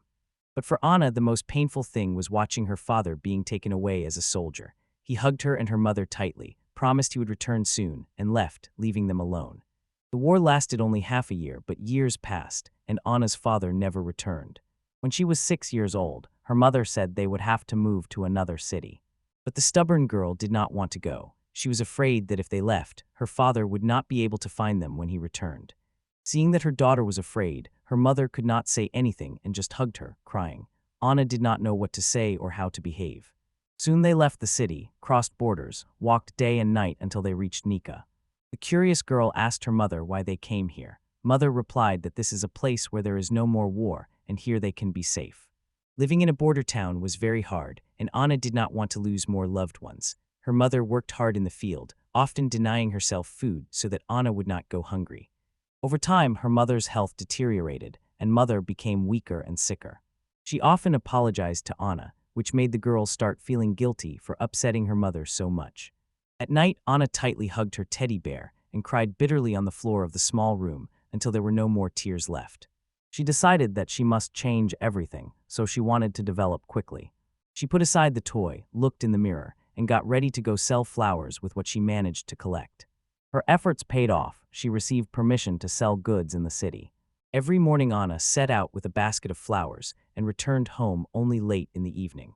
She constantly went to the market until one day she met Shura. His presence immediately caught her attention when he bought flowers from her. Shura not only bought flowers from her, but also helped her find a job. Thanks to this, Anna was able to ease her mother's difficulties, and it pleased her greatly. She quietly thanked the gods she believed in and sincerely prayed with gratitude. When Anna received her first salary, 10 silver coins, she immediately knew what she would spend them on. She hurried to the market and found a traveler who once said he had a potion capable of curing any disease. Without hesitating for a minute, Anna spent all her money to buy it. She gave the potion to her mother and said that it was given by Shura himself, the one who drank it, and it is full of hope. But the joy quickly turned into disappointment because the potion did not help her mother at all. Even when she finished it, Anna was still overwhelmed by despair. Focusing only on saving her mother from illness, she realized the main thing now is money. If this is enough, her mother will be able to get to where she can really be helped. With this thought, Anna turned to Shura, quietly hoping that he would help save her mother, even if he did not love her. Gathering all her courage, she asked him for a loan, thinking that he would condemn her. To her surprise, Cher did not mock her. Instead, he gently stroked her head. At that moment, Anna felt warmth. She had not felt this for a long time, how attentively he listens to her story. Shuru slowly inhaled and with a warm look made it clear that he sympathized with her situation. Anna bowed her head, her small body trembling slightly, and her sad face showed how hard it was for her. The room fell silent for a moment until Lair suddenly punched the wall nearby. A few bricks even cracked. His eyes blazed with fury, and his voice was full of anger as he demanded to know who sold this terrible potion.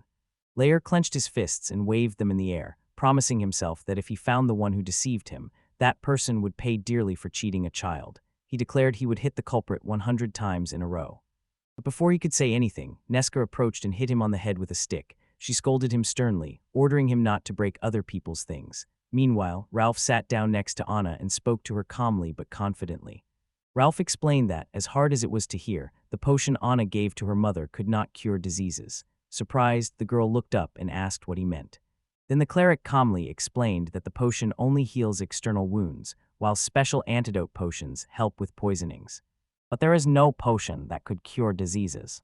Anna blinked several times, trying to understand everything, then innocently objected. The traveler from whom she bought the potion promised that her mother would recover. But Ralph's team bowed their heads and apologized, admitting that the adventure had deceived them with a useless product. Anna slowly repeated the priest's words, showing that she understood the essence. But soon her eyes filled with tears that rolled down her cheeks as she realized the harsh truth, and Ralph felt pain in his heart watching her suffering. Meanwhile, Breckhun got angry and, unable to contain his rage, broke the window. He loudly declared that he had found the fraudster and intended to punish him, asked Ralph to sort out the situation, and Neska and Keela joined him to catch the criminal. The others went with Anna to visit her mother, while Shiro, with a serious expression, followed slowly behind.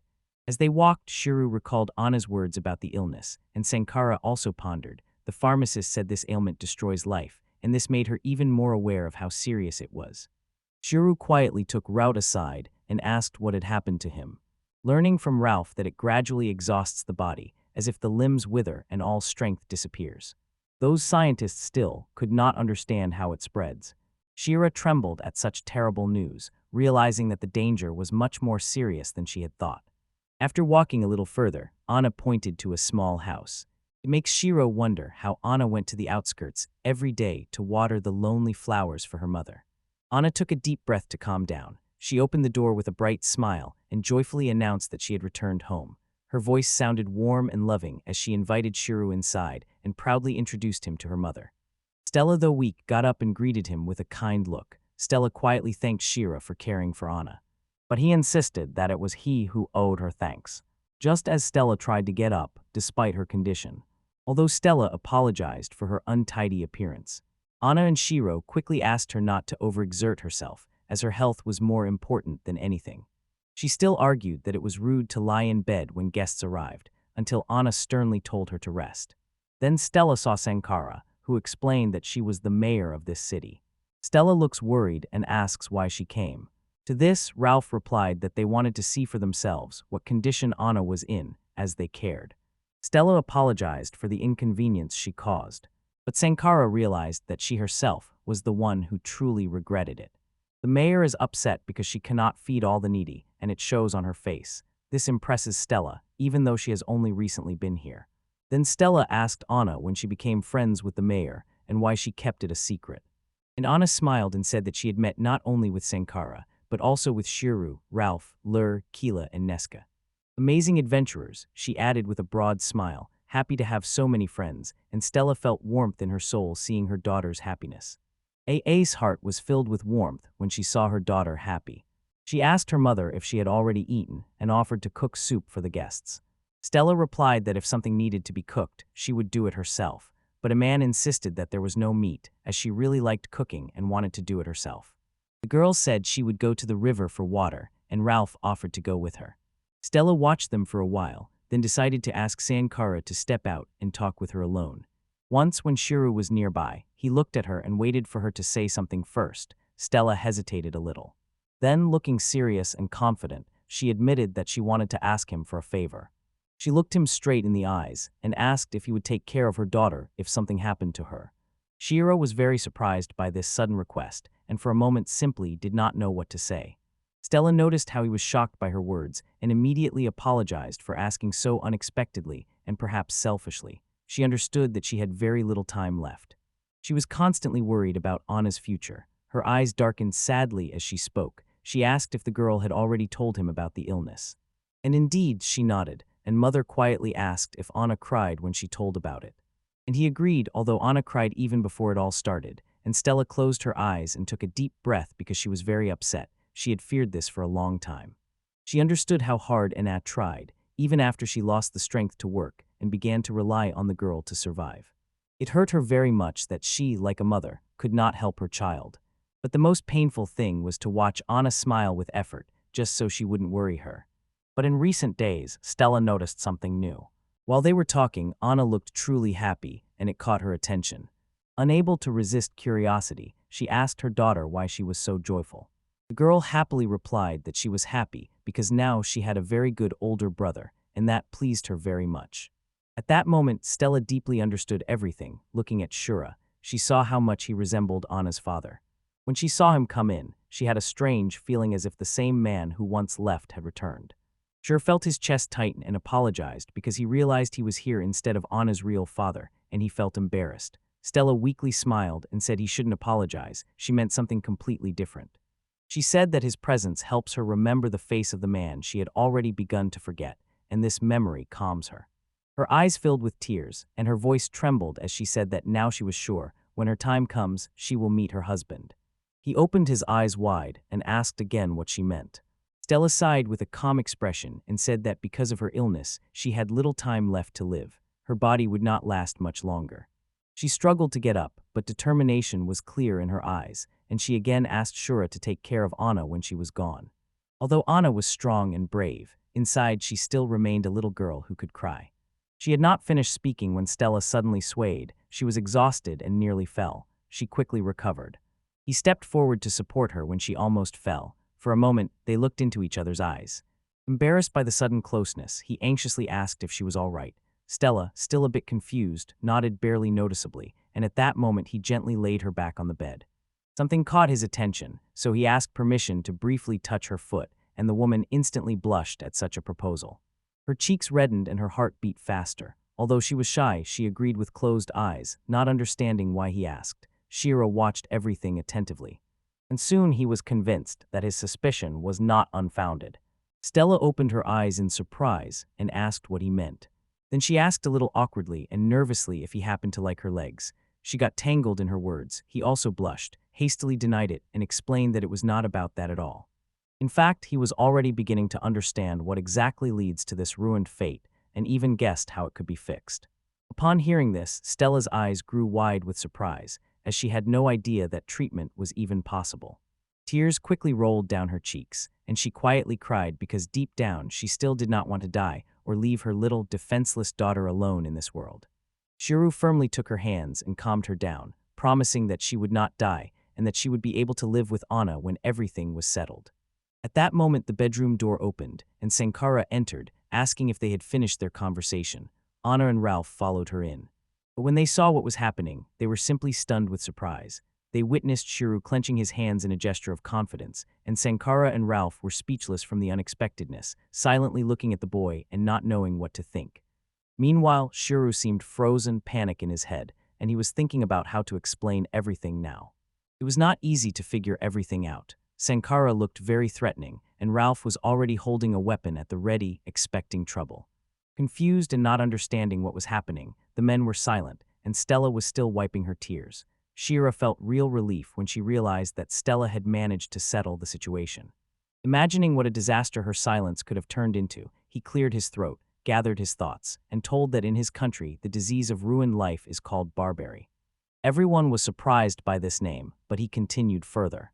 They explained that this arises due to a deficiency of important vitamins in the body. In severe cases, due to vitamin deficiency, people lost sensitivity in their hands and feet, could not move, but this problem was solved very simply. It was only necessary to return the necessary vitamins to the body. Anna rejoiced at this news and asked if there were medicines that could help her mother. Shiro smiled and said that yes, such medicines exist. Remembering the grandmother's advice to always help those in need.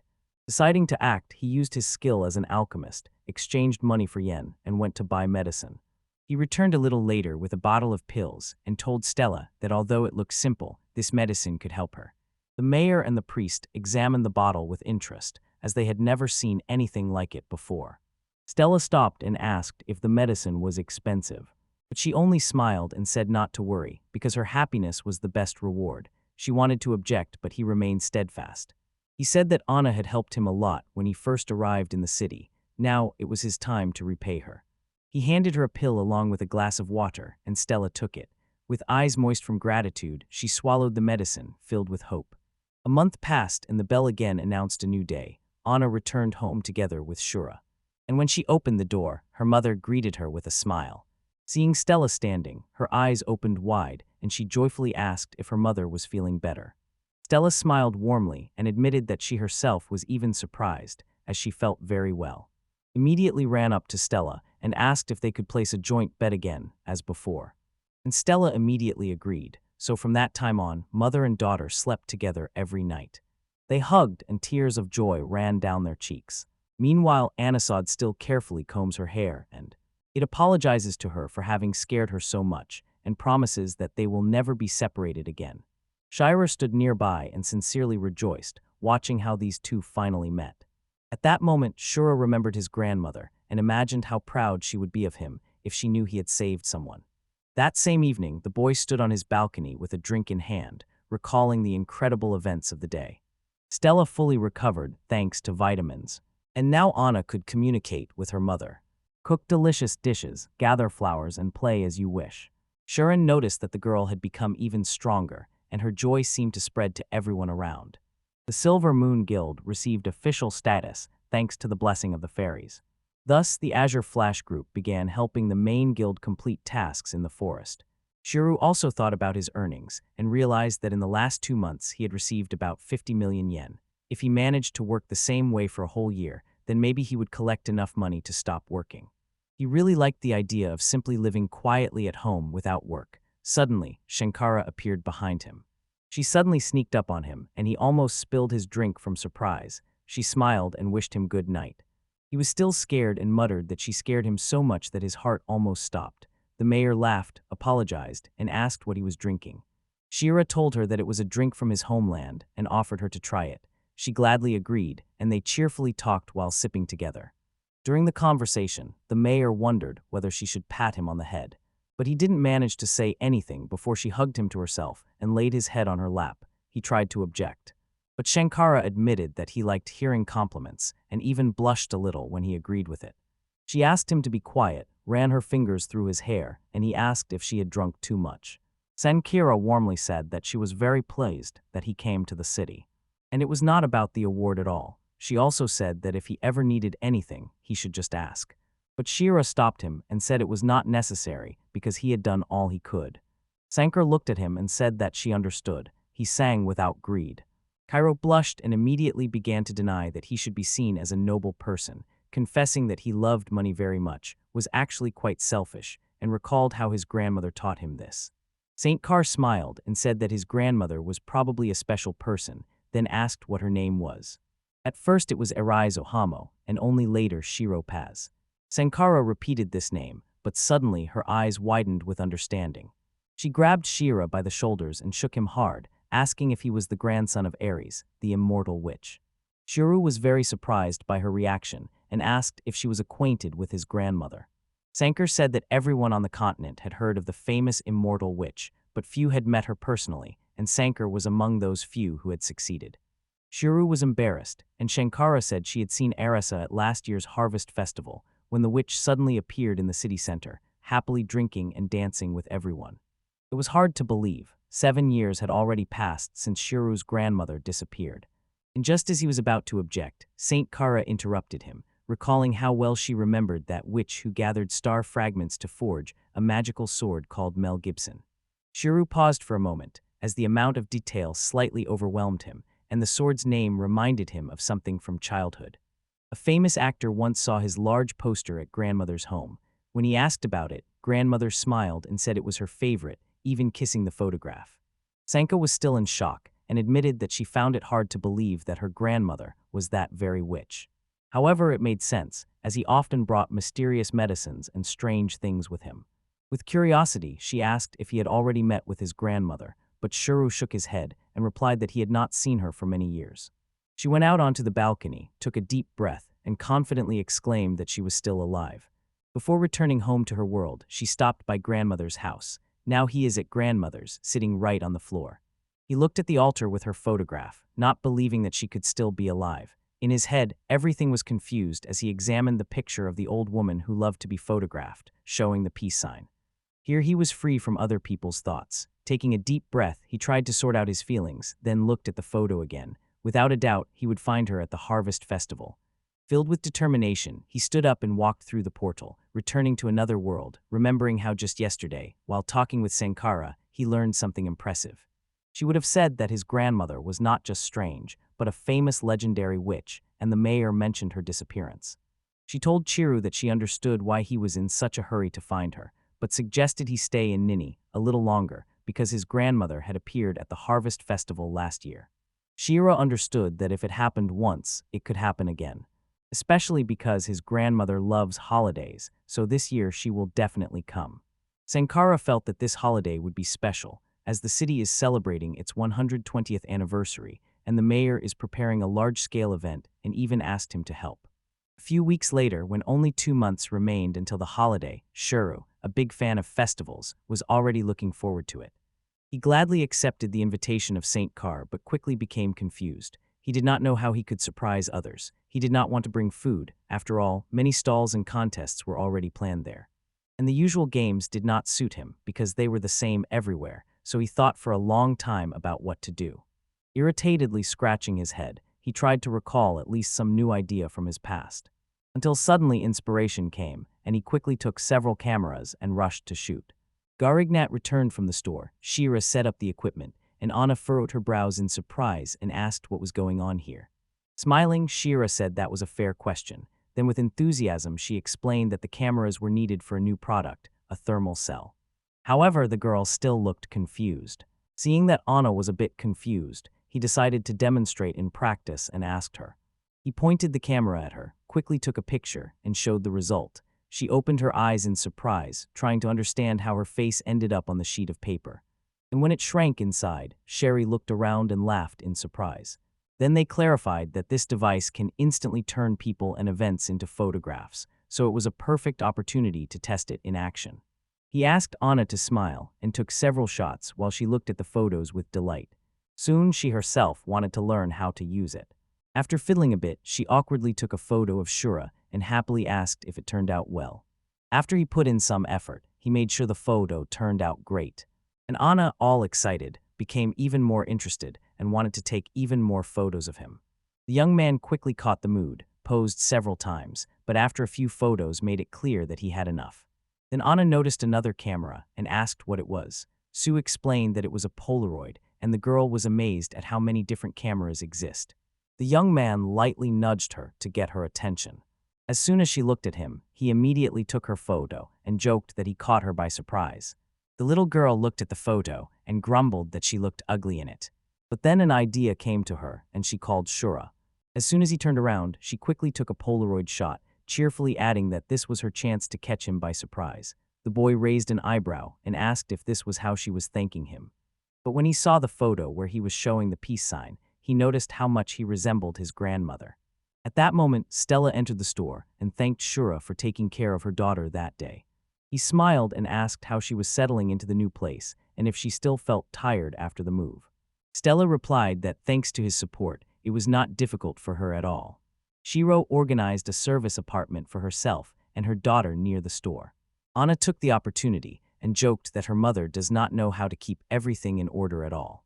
Because of this, Stella blushed and told her daughter to be quieter, and he only smiled and added that he is always ready to help if they need support.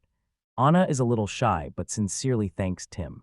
Then she jokingly added that he probably does not know how to organize either, and Shura was a little embarrassed. He just scratched his head and started to tell something uncertainly. The girls smiled widely at him and waved cheerfully goodbye, and Shira also waved her hand in response. Watching them walk ahead with a peaceful, satisfied smile, the Silver Moon Guild has now joined the Strong Fairy Guild that holds the blessing. And Shira remembered the first visit when the only thing heard was Emil crying at her desk. When he went inside, he was struck by the contrast with what it was before. The place had changed beyond recognition. Several adventurers are actively communicating and sharing advice about the forest. The young man could hardly believe that the guild, which was almost closed 2 months ago, had now become one of the liveliest in the kingdom. Seeing him, he quickly approached and asked if he had come just to see her. Rabbit girl, she stroked Shura and smiled slyly, asking if he had brought her some expensive, beautiful gift. Annoyed, Shiro asked her to stop, but she continued to joke about him. She said that if he really wanted, she was ready to become his wife and live lavishly with him. She already imagined herself married, living in a big castle and riding in carriages, or even flying on a dragon and throwing gold coins to the people below. But Shiro firmly refused her. Yet Ahmad did not give up. She said she allowed him to do whatever he wanted with her and assured that, although she seemed different, she was actually very sweet. At the same time, she playfully adjusted her collar. Because of her behavior, Shurov began to panic and begged her to stop. To somehow get out of the situation, he asked if she didn't have any errands. But Amal smiled slyly and said she was going to take a break even before Shiro could answer. The rabbit girl pressed him against the wall and asked if he wanted to drink with her in a quiet, dark room. They tried to escape. He dropped anchor, but they still refused. He gently moved her hand away, recalling his grandmother's advice. Never stay alone in a dark room with a woman who can't control herself after drinking. It was her last wish, although he recently learned that his grandmother was still alive.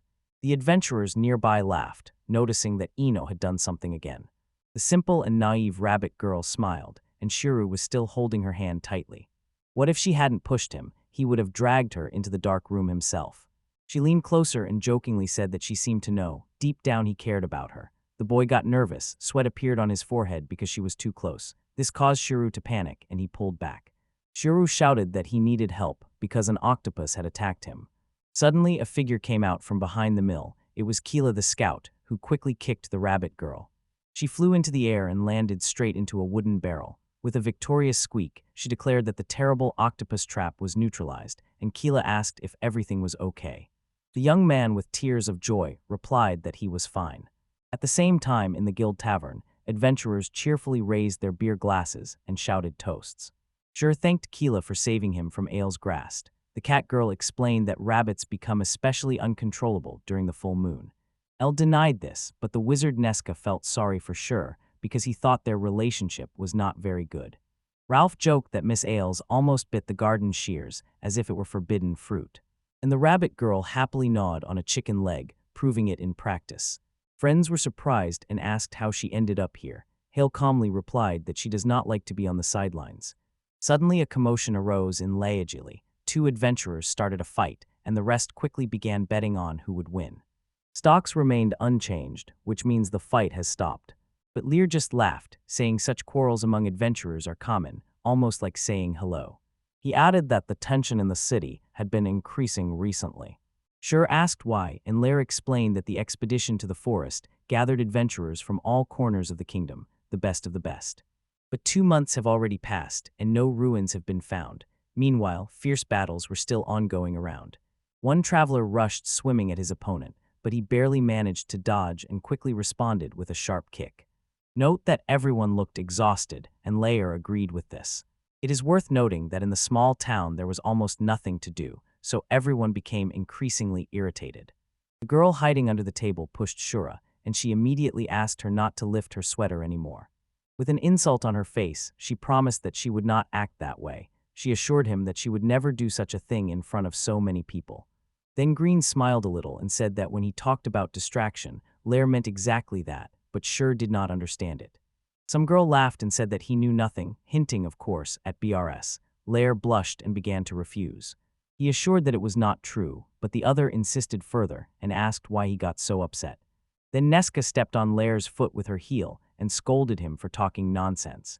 He tried to explain, but the sorcerers started pressing even harder, and the warrior screamed in pain. The adventure battle finally ended. As soon as she entered, her confidence was immediately felt in the room. She looked sternly and sharply asked what was going on here. The fighters froze and assured that they were not fighting. Seeing Shura, he apologized for bursting in so suddenly and could not get enough of how wonderful she was.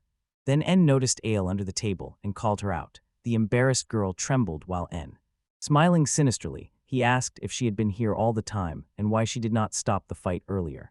Ale's tamer explained nothing, but no one accepted it. Without waiting a second, she pulled Ali outside, while the defeated girl screamed, calling Shura to save his future wife and begged to be given any punishment instead of a salary cut. When everything calmed down, Lara approached Cheru with a request.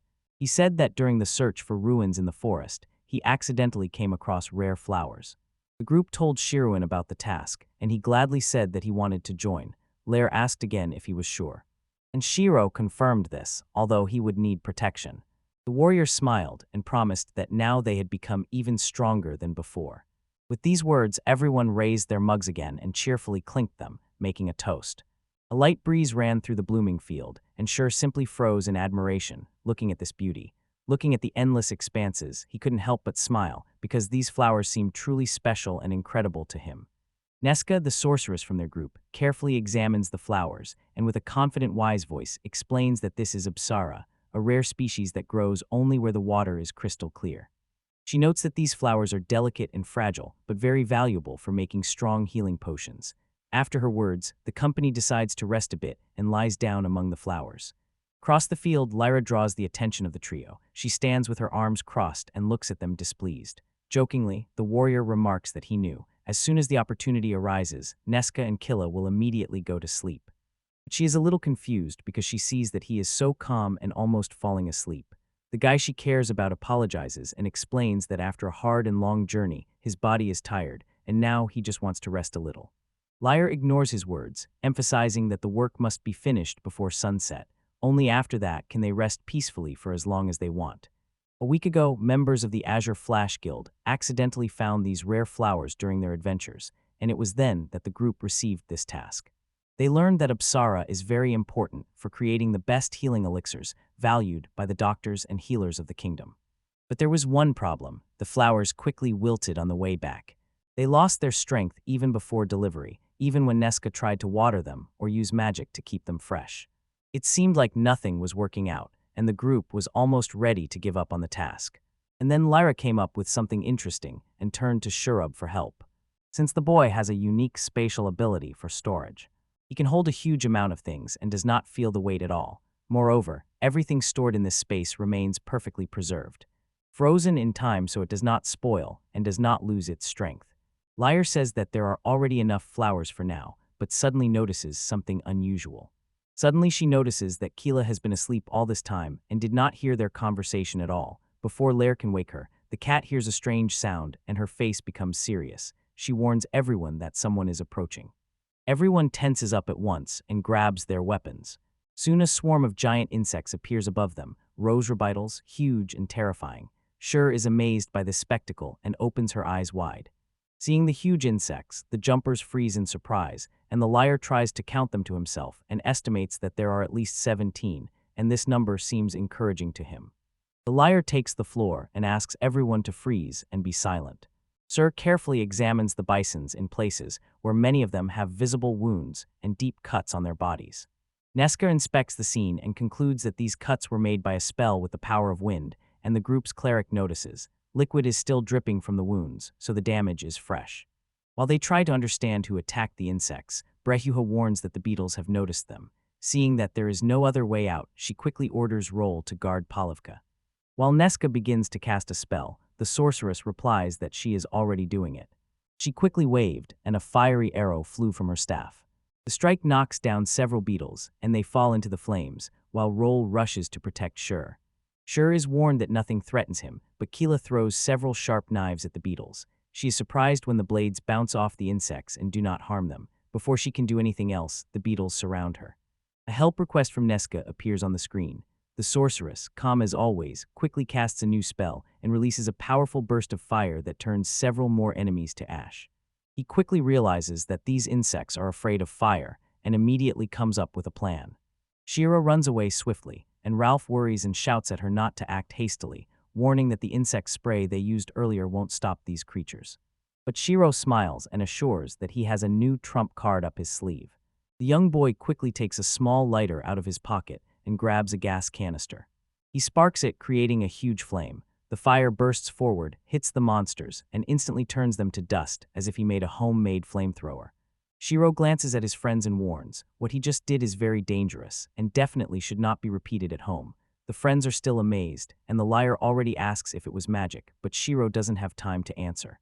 He nods to Ralph to get rid of the annoying insect. The cleric immediately obeys, smashing the creature with a strong mace, breaking its tough shell. When only 6 enemies remain, Liard happily says that victory is near, but suddenly the whites start gathering together and prepare to attack. They switch their attack to Nesca, and Shiro readies again, prepares to throw a fireball, but notices the witch is too close to the insects, and if he throws the flame, it will hit her too. While Nesca thinks over a new plan, a beetle attacks her, but suddenly someone from the Cheruses swiftly runs up and pushes her aside. But instead of someone else, he takes the blow himself, and the insect's claws sink into him. Liar screams in panic at Shiro to jump into the river to get rid of this creature. And having no other choice, he dives into the water. His plan works, he manages to break free from the beetle's claws, but now Shiro is caught by a strong current. Nesca casts a spell, summoning water spirits to protect the young man. Lyra was very frightened when she saw Shiro being pulled toward the riverbank. The leader of Azure Flash leans down searching to find him, hoping that Shiro will hold on. Coming to his senses, Sherry wonders if his friends will come to help him. Suddenly he hears a female voice urging him not to give up and to stay strong. He coughs up the water he swallowed. He hears the girl joyfully exclaiming that he is alive.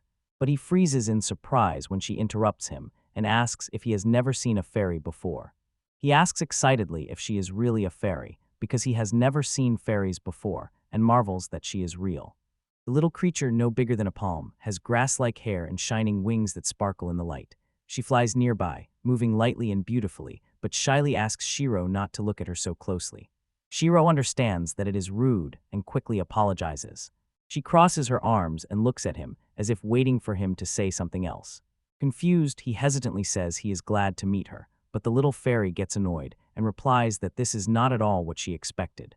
She shook her head and asked what had pulled him out of the waterfall. He pointed out the danger of diving into hot water, and if it weren't for her help, everything could have ended badly. Hearing this, Shiro immediately politely thanks his imbo. The fairy puts her hands on her hips and asks why he was in the river, as if it were some strange hobby of his. He quickly denies it and explains that it was all because of a long tale that suddenly unfolded. After listening to him, she only shakes her head and notes that he was indeed attacked by monsters, and that it is quite risky to jokingly call him weak.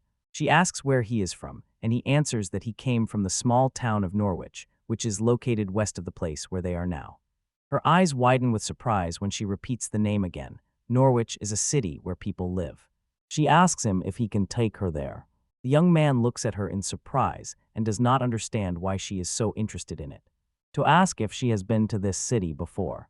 The fairy frowns as if asking if that means no. Rob nods and agrees to take her, but first wants to know if she has any friends in the city. The fairy agrees and says that she really knows one human boy. She describes him with admiration, saying that he was a little taller than Shura. He had incredibly beautiful eyes and a charming smile, and the color of his hair and eyes reminded her of the color of the sky. She asks with curiosity if Shura knows this man. But the boy replies that just because they are of the same race does not mean that all people know each other, and asks what his name is. The little fairy stops, thinks, and then admits that she has no idea what to answer. She tells him that before meeting Shura, this person was the only one she had met, so she named him simply and easily. She called him Cumin, and Shiri wonders who he was, perhaps a hunter or an adventurer. The young man notices that when she talks about him, it sounds almost romantic, and asks if they were a couple. The fairy lightly taps him on the forehead, grimaces, and asks if he is perhaps stupid. They say that a fairy and a human can never be together. They were just very good friends. Shiro smiles and says that they were probably best friends. The fairy agrees with this. She immediately confirms, without any doubt. The boy thinks and asks if she knows this forest well. Seeing that she feels comfortable here, the fairy agrees and explains that she was born and raised in this huge forest. Shura sees a chance and proposes a deal. If she guides him through this part of the forest, he will take her with him to Norwich. And he asks what she thinks about it.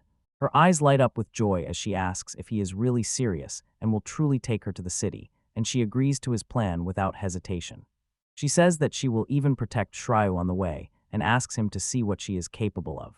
The girl raises her hand and creates a powerful gust of wind, sharp as a blade, that knocks down several trees nearby. Seeing how powerful her attack is, he widens his eyes in surprise and asks if it was really necessary. The fairy strikes a pose, puts her hands on her hips, and says that she still doesn't control her magic very well, but it doesn't matter because the main thing is her strength. Then she boasts and shows the muscles on her arms.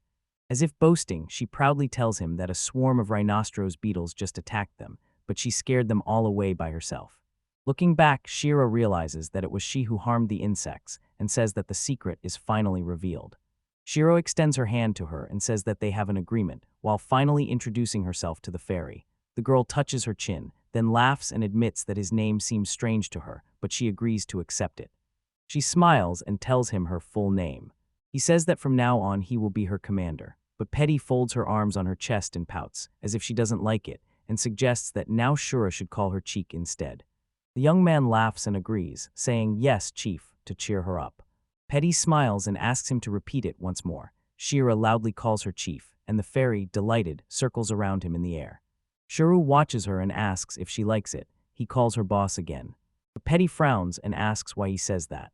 The young man jokes that this is how subordinates usually talk. But one persistent girl says she doesn't like it and asks him to stop.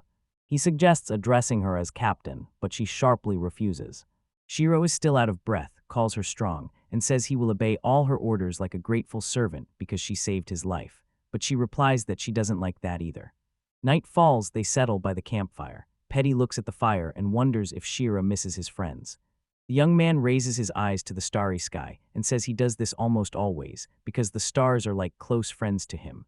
While they talk, he thinks that his real friends might be looking for him now. The enthusiastic Petty de Clure has already promised to help him find them. She asks the question as if she is already sure of the answer, but the fairy insists that as a leader, it is her duty. And he must trust her and allow her to decide everything herself. Then she asks if the boy is hungry and notices that he hasn't eaten anything all day.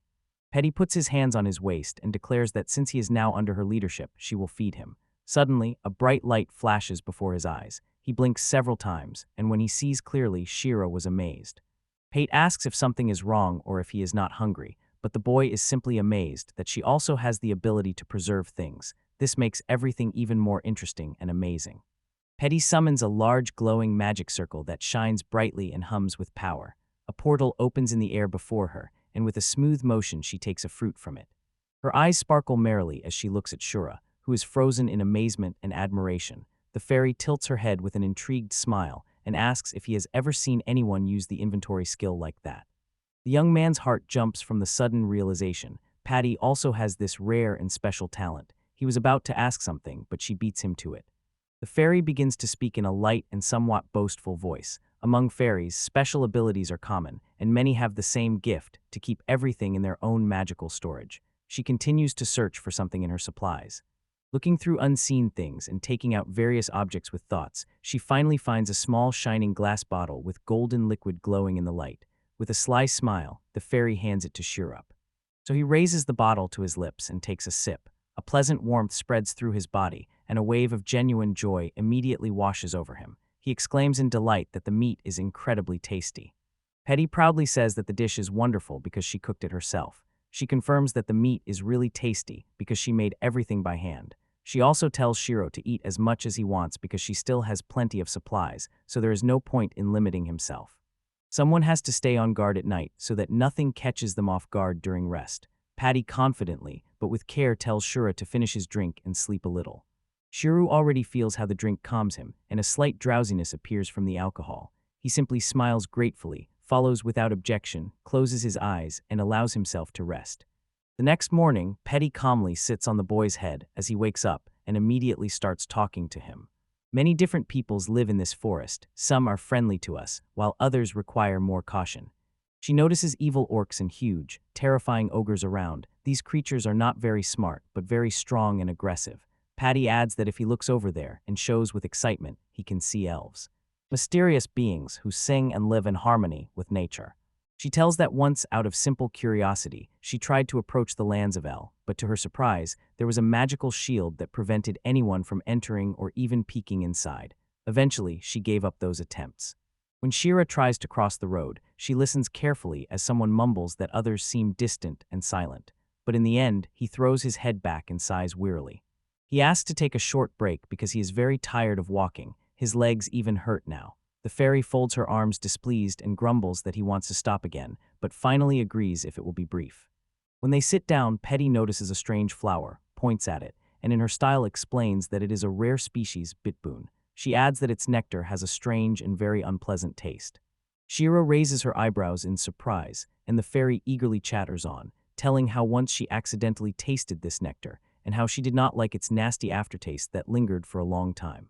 Shira reflects on Petty's habit of constantly talking about some quirky topics, bombarding everyone with interesting, but often unnecessary facts.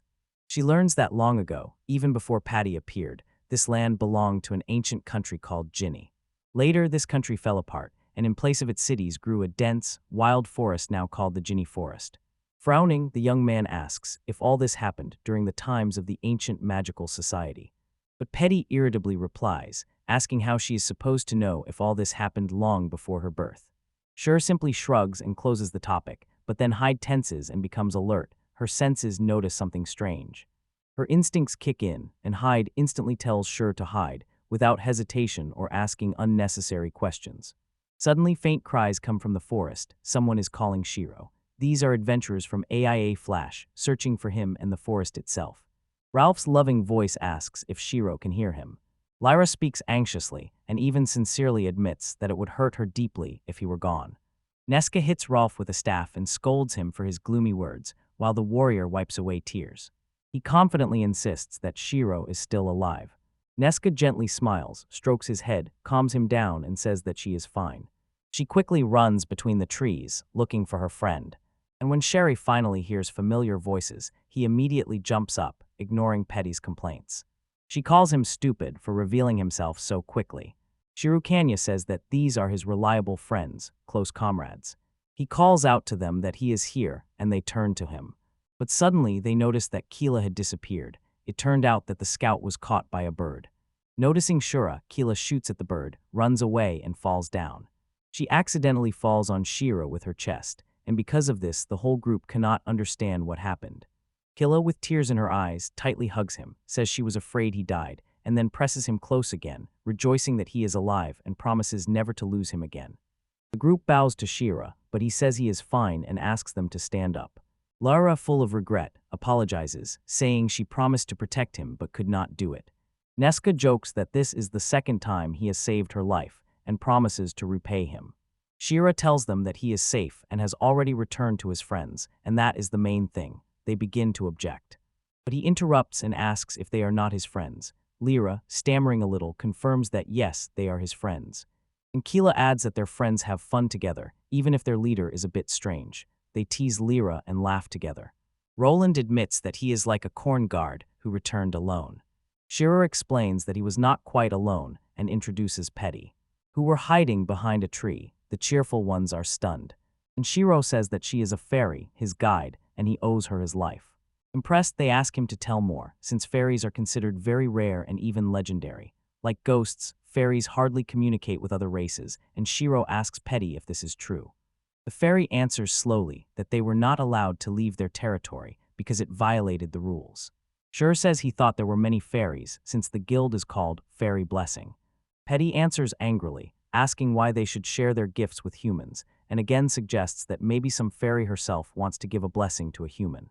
Nesca asks again if he does not know something, and this puts the young man at a loss. Seeing that Strizhnik was confused, the wizard intervenes and explains that Fairy Blessing is actually the name of a special alcoholic drink made only by fairies, who are also called fairy girls. She turns back to Patty and asks if this is the drink she prepared for him, The fairy smiles proudly and confirms that it is. Nesca anxiously asks if he really drank it. Shira doesn't know whether to look at Lyra or Nesca.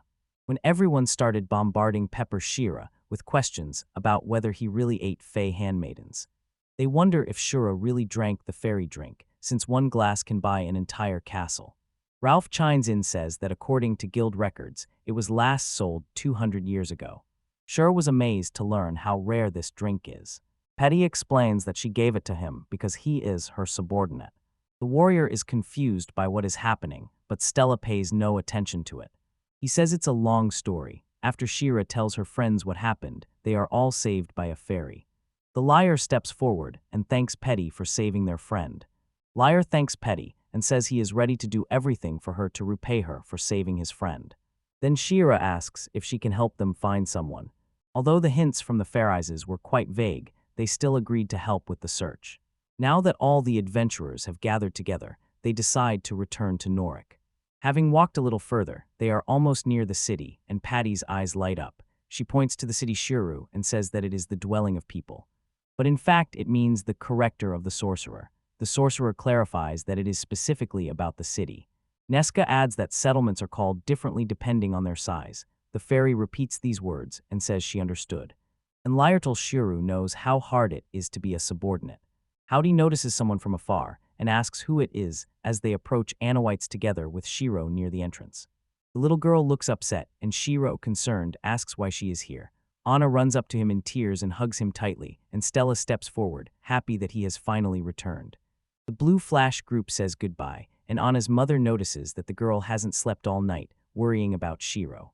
He offers to carry Anna for Carrie, but Stella refuses, saying that soon the girl will be too big to carry. She wants to hold her daughter in her arms while she still can. Shiro notices that Stella is very tired and says that she should tell him if it becomes difficult for her, but she stubbornly replies that she will say nothing and will not allow him to take it upon himself. Stella says she will not give up Anna because she is her daughter. Soroka escorts them home, and when they arrive, he says goodbye, wishing them a good rest. But as he is about to leave, Stella stops him, saying she forgot something. Then she invites him to her home. Shiro returns to the store and is amazed at how big the pie has become. He asks in which houses the fairies live, and she explains that they build their homes high in the trees so that monsters cannot reach them. Then she changes the subject. Petty asks Sherry if he still remembers their agreement. He confirms that he does and promises to help her find her friend. They notice that in a small town it would not take long. They happily agreed to start the search the next day, confirming the agreement with a cheerful fist bump. Shur asks the fairy if it is difficult to prepare the tasty drink she gave him. Petty says that with honey everything is simple, but getting honey is not easy at all. She remembers how last time she almost died from Bitax. While Petty is speaking, the young man unzips his backpack and takes out a jar of honey, asking if it will do. Petty agrees and wonders how he managed to find honey.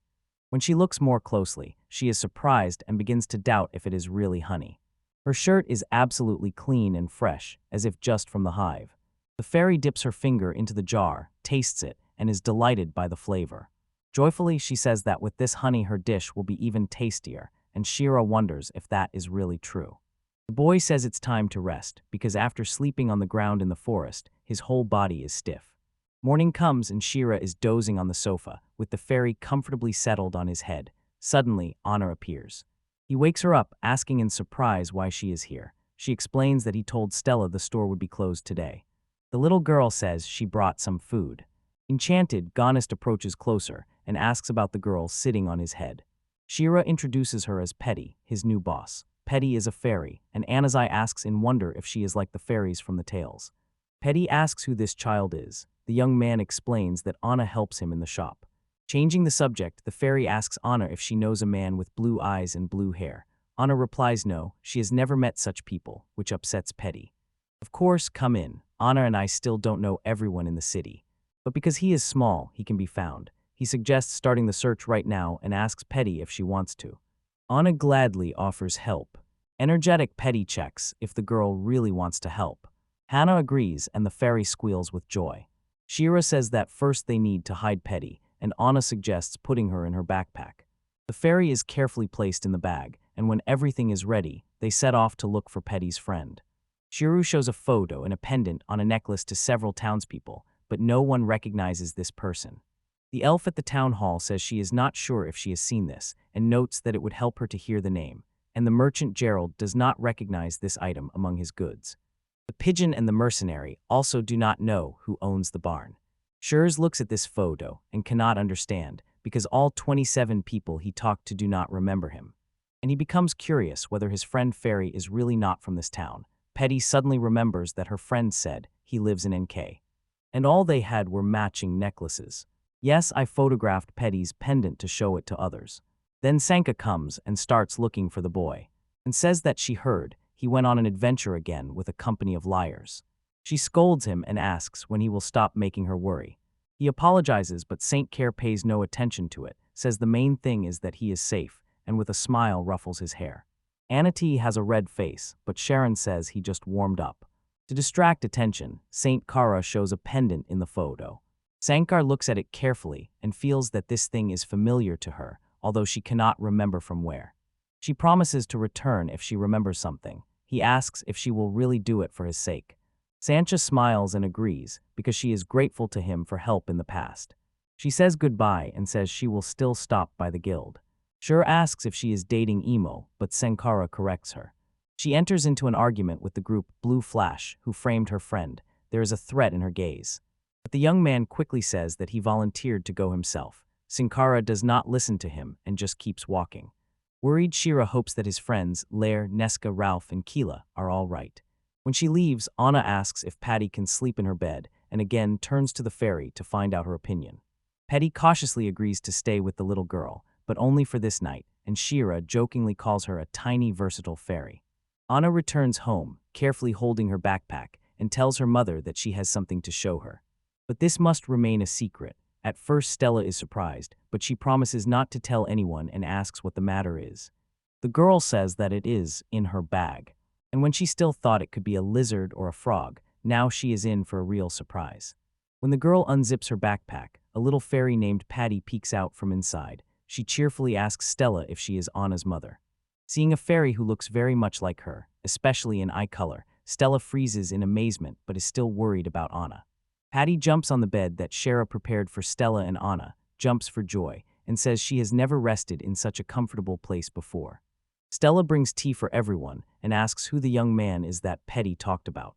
Anna interrupts the conversation. You realize you are about to hear more, and the fairy pauses for a moment before Shiro encourages her to tell the whole story. The fairy tells that it all began when she first went beyond her domain and saw a young boy in the forest hunting a unicorn rabbit. Petty was not sure what instrument he used, but this instrument quickly sent a tweet. The young man could not shoot a bow at all, and after each miss he looked as if he was about to cry, reminding her of a small child. This made Petty laugh so much that she could not stop and even started to have a side ache from laughing. But eventually, tired of his insults, she decided to help and accurately hit the unicorn rabbit. The young man looked at her with admiration and asked as if she were a fairy. That is how they first met.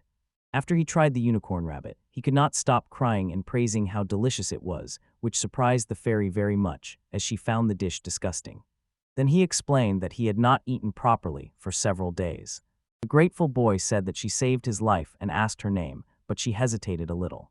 She recalled how people had been cruel to her before and said she would tell him about it when he learned to hunt better. Over time, they began to hunt together and became true masters at it. He asked Petty if she had dressed up enough for her to share her name with him. And although she was very happy and already wanted to say it, the memory of being called a cursed child made her stop. Unable to say her name, she promised to tell him later. He began to worry but did not insist. This was their last meeting. Petty tells Anna that they used to be friends, and although both felt lonely, together they were not so sad.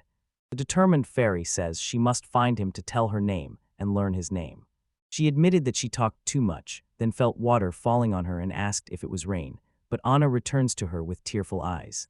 Anna, through tears, promises that they will definitely find her friend, and the fairies she touched agree with this. 2 hours earlier, Shur comes out of the portal in ordinary home clothes with a towel, dreaming of a hot bath at home. Then he goes out onto the store balcony to watch the sunset. Suddenly Elle calls him, and the young man asks her to wait, promising he will come down soon. As in previous years, Shira notices something troubling. Shira worries about the warrior, whose face is swollen as if he had been hit, and asks what happened. Lara says it's nothing serious and explains. Saint Kara flew into the guild very angry. Lair asked if she came only to yell at them for taking Shura on a dangerous journey, and the mayor replied that yes, she is not going to pity anyone. The warrior offered her to hit him, as it helped him. Senka hit the trickster in the face with all her might. Noticing how strong the warrior is, the leader of Azure Flash was a bit confused and invited Shira to drink together at the guild. They recall that Emo and the guildmaster will join them. Shira agrees, she thinks it's a good idea. Everyone gathered in the guild bar and raised their glasses for the celebration. The lyre starts the countdown, and everyone shouts cheerfully together. Keela, Amal, and May Jonian raise their drinks. While Shura and Lur quickly drink their drinks, Ralph thoughtfully watches them and stands up. Because of this, Laird asks if something is bothering him. Nate asks if he didn't like the beer. Shuru somewhat awkwardly admits that he does not like beer and apologizes. But Nate ignores this and says that he does not like it either. Amy asks in surprise if it is true, and Hildmeister confirms. We quietly note that due to the limited choice of drinks, attempts to do something were unsuccessful. She adds that better options might help, but their cost is unjustifiably high. Keela says that this time she prefers wine or cider. Although they look serious, they actually have a pleasant aroma. Nesca interrupts and says not to expect too much. Sure, in a joking tone, slightly tipsy, asks if the local wine is really sour and low quality. He jokes whether he has never tasted wine or only tried expensive varieties, like a true rich merchant. Sheer replies that he has not, but he had good wines at home available for little money. He talks about 3 types, red, white, and rosa, and this impresses everyone present very much. Yes, Edsy knows about orange wine and notes that each type has its own characteristics. Wines are different, some sweet, others dry, some light, others strong, and prices range from very affordable to very expensive. He says that wine connoisseurs pair different types of drinks with dishes, but he prefers sake, which like wine has different varieties, for example, Jingo and Jume. Suddenly Sher notices that everyone in the bar is looking at him, and then the senior adventurer encourages him, saying, "Go ahead, your turn." He explains that his homeland's trade with other countries brought many different drinks. The crowd looks at him with interest, and Schurz sees this as a business opportunity. Addressing them, he asks to return in 3 days and promises to bring drinks from his native land for everyone. After 3 days, Schur has changed. Hair has grown back on Konga, and he himself is dressed in a stylish bartender's suit. Anna praises his stylish look, and he responds in kind. Stella also admires his appearance, calling him professional, and Shira says he looks simply incredible. Lai arrives and notices that everyone looks very stylish. She asks if Anna is helping too. Sherry did not want the young girl to work, but she insisted, even bringing her mother. Nesca reports that everything is ready. She has already made ice using magic. While Keela distributes drinks, Shiro brings everyone's favorite. Nesca chooses chocolate liqueur and Keela fruit wine. He asks Anna if she wants something to drink, and she shyly requests gin. Then she admits that she wants ginger ale, while people around become impatient and ask when they can start drinking. Shiro thanks everyone for their patience and begins the event by introducing himself as Shiro, owner of Shiro's shop. He says he brought drinks from his shop to lift spirits after forest tasks, although some doubted he had so many supplies.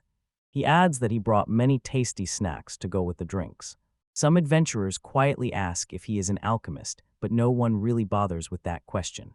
Everyone eagerly awaits the delicious drinks. The celebration begins, and what she offered brings joy and excitement to the guild members.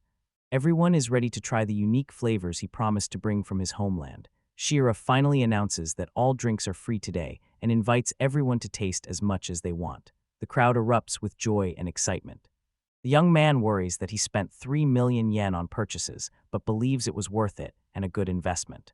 He addresses the guildmaster, Ne Mirage, to greet everyone. Ne gladly welcomes the attendees. Encourage them to have fun or remind them that tomorrow they need to be ready for work. Excited and hungry, the adventurers cheer approvingly and hurry to order dishes. The crowd surrounded Shura and cornered him, but then Ne intervenes, stomping on the floor with a look as if taking everything under control, and warns, if they don't calm down, the celebration may end right now. Shira appreciates her help as the group arranges into neat ranks. Liar, who stood first, asked Sherry what he would like to drink and pointed to a bottle, showing interest in it. The young man confidently says that it is beer in the bottle, and some tricksters even add lemon juice specially to make the taste better.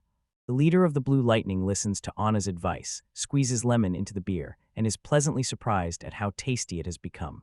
The drink turns out sparkling and refreshing, and the lemon adds even more pleasant acidity.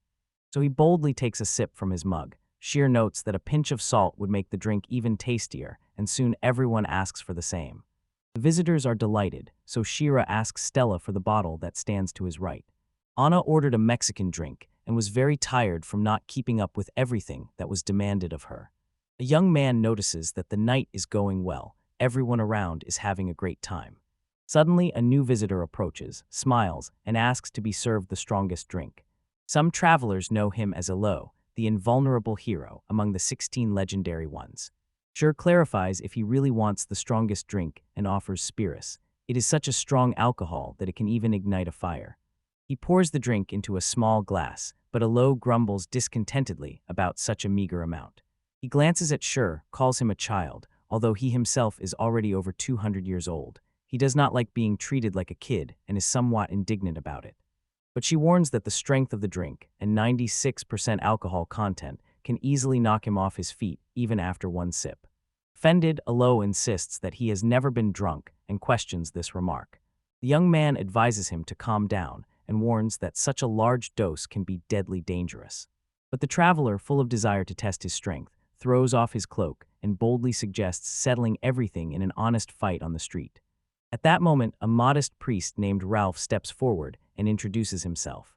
Ilo sharply asks if the priest is going to start a sermon. He stated that Shiro offended his dwarven pride. Dwarves, he says, drink straight from barrels from birth. Alcohol flows in their veins.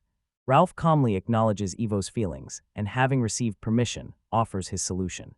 The gnome insists on being told everything, and Ralph explains that he can apply a healing spell, usually used against poison, to ease the effects of intoxication. Ralph turns to Shiro and suggests, if Ilil suddenly falls ill from the drink, Shiro will be able to heal him. He asks everyone if this arrangement suits them all. Everyone agreed and admitted that they thought the drink would defeat him.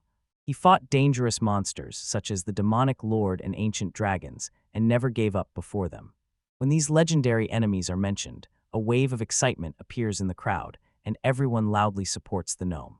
Shiro suddenly notices that Elis seems much bigger when he loudly demands a drink. He proposes a bet. If he gets drunk, Shira can choose any reward. But if he wins, then he definitely gets free drinks for life. Ilo extends a mug and asks to fill it to the brim, and Shiro agrees and accepts the bet. The gnome sniffs spirits and says he has never smelled such a strong scent before. Even before he pushes his mother into the crowd's gaze, he is already tipsy. He swallows everything down to the last crumb, and the shrew looks on in surprise as the gnome exhales with relief. He complains that his stomach is burning. He bangs a mug on the table. He boldly asks the young man if he seems drunk, and Shiro rubs her neck and admits that she misjudged him and lost the bet. Ilo laughs loudly and says that now the guy has to treat him to free drinks whenever he wants. He sways so much that he falls backward onto the floor, completely drunk. The young guy enthusiastically gave Ilo advice, warning him not to drink so much at once. It is worth noting that if not for this role, he could have either become famous as a hero or not become one at all, and his actions offended alcohol. The gnome nods in agreement, and the other adventurers joke that they have never seen us so humiliated. Especially after many quarrels, alcohol finally brought him down. They ponder the name of the drink, and someone among them says it sounds like something related to spies. They discuss the idea of naming the drink Toro Killer Little. Did she guess that this drink would become so popular that it would spread across the entire continent like a storm? The guild hall is full of adventurers who have passed out after 2 loud feasts. And Neska even blushed with pleasure. She says she has never tasted anything more delicious. Keela adds that she would like to take some of this treat for her friends. Meanwhile, Lair Terry 80 asks if they are really drinking all of Shira's supplies. Shure admits that it costs him dearly, but now every adventure inspires him to create new beer. And the liar looks at him with admiration and calls him a legendary merchant. The young man says that if the nighttime hustle helped to relieve some tension, he is glad. So 2 adventurers start to argue, but they are so drunk that they just fall asleep on the spot. He notices that this is very convenient since Anna often handles guild deliveries. Killa pats Shryu on the back and praises him, saying he is a cool guy. The young man mumbles that everything is already done, but the cat insists she barely touched him. Meanwhile, the liar begins to doubt why they really gathered this evening. The warrior looks at the box and notices that fairy wings are peeking out of it. She turns to her and asks if her friend has appeared. And the gloomy boy replies that no, he hasn't been here. Then the young man suggests that he probably isn't an adventurer. And the fairy begins to apologize because Shura has been through so much for her. The young man and the warrior look at her with sympathy. Several days have passed, and there is still no news about Petty's friend. The boy showed the pendant all over the city, but no one recognized it, and when he posted announcements, that didn't help either. Shuru tells the fairy that her friend might have left the city. I emphasize that besides their city, there are many other human cities. Petty thinks it's about 20, but Anna spreads her hands and says it's much more. Petty lowers her shoulders. She is frightened by such a number of people and cannot imagine how she will find her friend here. Until Sankara starts knocking on the door and shouting, calling Shura. The young boy notices the serious look of the mayor and Saint Kara with surprise and says that he seems to have guessed who this man is. She says she definitely remembers this pendant, so she started searching the whole house and eventually found something. Shankara opens a small box, takes out a necklace with pendants that Shiro immediately recognizes. Mirka says that this item belonged to her great-grandfather, who was the first mayor of Monorak, and asks who the great-great-grandfather is, and Shur replies that it is the grandfather of your grandfather. Sankar wonders why they are looking for her great-great-grandfather, and the fairy interrupts and says that it is all because of her request. The mayor was surprised to see the fairy and immediately asked what was going on. The boy told him the whole story from beginning to end. Sankara was shocked to learn that her ancestor knew the fairy. Then Petty asks where he is, and the mayor does not understand why she is asking about it. The fairy explains that Saint Kara is the daughter of the son of her friend, so they are relatives. Sankar agrees, but Petty does not stop and insists she must know where he is. However, Sankar only becomes more amazed at her persistence. When Petty finally understands what is happening to her, she asks how long fairies usually live. And Petty tells her that her lineage considers itself about 3,000 years old, although she herself is only 300. The mayor says that for people, great happiness is to live to be 100 years old. She recalls that her great-great-grandfather died a long time ago. This surprises Petty, who remembers how everyone ignored her. Even her parents did not love her, so she thought that if she disappeared, no one would miss her. One night under the full moon, she broke the rules and flew beyond her land until she met her friend. For the first time, someone looked at her with warmth and kindness. He was the first to thank her, smiled, and shared games and adventures with her. He even risked his life to protect her and gave her a pendant as a sign of their bond. It was the first time someone gave her something so valuable. She treasured the moments spent together very much, as she had no friends before, and now she finally found true friendship. This friend became the dearest to her, giving her tears of happiness for the first time. She hesitated to say her name when he asked, because she was afraid it might spoil their bond. She quietly feared that if she told him, their friendship might end, so she kept postponing the conversation, promising to tell him later. He never pressured her, just said he would wait for the right moment. Now that he is no longer around, Petty understands that only with him did she truly feel at home. Anna and Shiri look at her with pity and ask what she will do next, or if she will return to the fairies. Unfortunately, she admits that she has nowhere to go and reveals her secret. She was expelled from her homeland. She raises her hand to show a mark on her side and asks to pay attention to the brand on her stomach. She explains that this is a sign which among the fairies means walking disaster. She confessed that she often wished she did not exist at all, especially because even her own parents despised her. But despite this, she lived a fairly ordinary life until rhinoceros beetles settled near the ferry crossing in Nessie. Hundreds of them began praying to the fairies for food and then quickly multiplied. The fairies could not leave the place until the food ran out. And very quickly everyone began blaming Petty, Shia Grossandry. She insists that she simply became a scapegoat and that the beetles did not come because of her. But Petty admits that it was her fault. Because of a curse, the clan leader gave her the name Petty Fulu. It means a person who forges their own path in life and is not afraid to speak the truth. She hoped that she could avoid her fate, but he still kicked her out. Patty wonders if that is not strange. And yes, she is sure that it was because of this that she decided to save him. She admits she hoped that saving this foolish boy would help her find a friend. And only then did she realize that she herself was actually a fool. Hannah looks at her with sympathy. Tears appear in Hannah's eyes while Patty gently strokes her head. She asks her not to cry, because then she herself will start crying and they hug, sobbing together. Shuro approaches closer and asks if he can ask a question. It is interesting whether Patty wants to save the fairies. She quickly agrees, and when he asks if she still thinks so, even after her expulsion, she tilts her head and says that she owes her name to the leader, and her parents, although they did not love her, still stayed close. They are still her family, so it is quite natural that she wants to help them. And Shiro, leaning closer, suggests going to save them. Patty asks if he really means it, and he, smiling, assures her that he does. She begs him to save the fairies, and Anna joins in and persistently asks Shiro to help. He promises that everything will work out, and says that first they will go to the Guild of Avengers. After arriving, the adventurers quietly talk about Shiro. The young boy addresses the guildmaster with a request to defeat a group of rhinoceros beetles, and she agrees that she understands his request. But he hesitates to take it on, because he thinks it is completely unrealistic. Shiro is captured and Anna and Petty stand behind him, looking depressed. The head of the guild adds that destroying the nest of rhinostro beetles is a very difficult task. To participate, at least half of the guild's adventurers need to join the effort. The boy begins to worry about how much it will cost to hire so many people.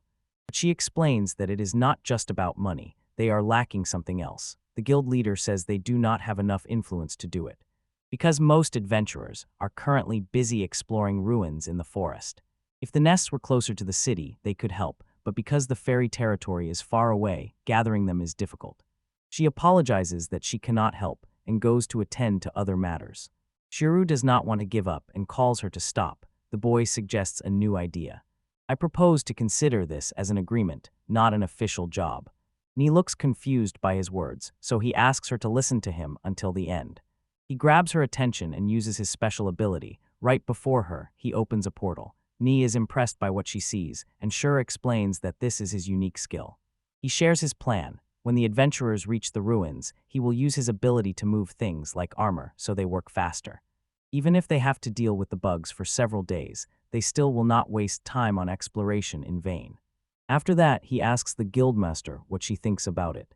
May admits that it is an attractive idea, and this gives the young man hope. His optimism quickly fades when she shows her magical item with the same ability to store things. She can also open an inventory. The Strigali are surprised, and Nace adds that her item holds as much as 3 wagons. And he feels very upset about it. And Ni apologizes again for refusing his request. Suddenly Isla enters and asks what is going on here. Elo is wondering if this guy got into some trouble. She was checking if he was not making too much noise, and then apologized. He emphasizes how much he needs to get rid of the forest rhinoceros beetles. Ilu Edvard paused for a moment, then said he didn't want to add anything. Shiro asks in surprise if he really wants to help, and why he is even offering that.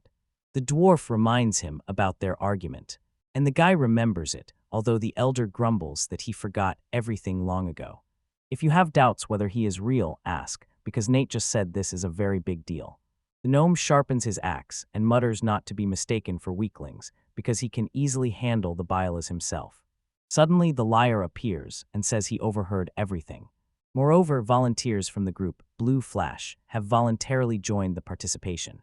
Nate interrupts, waving his sword, and nervously says that guild rules forbid taking unauthorized tasks, and there will be consequences for work outside the book. But Oz interrupts, says she was wrong. Lear agrees with the gnome. Yilo lost a bet, so now he is helping Shiro to repay the debt. Keela jokes that during that argument, the gnome really embarrassed himself in front of everyone.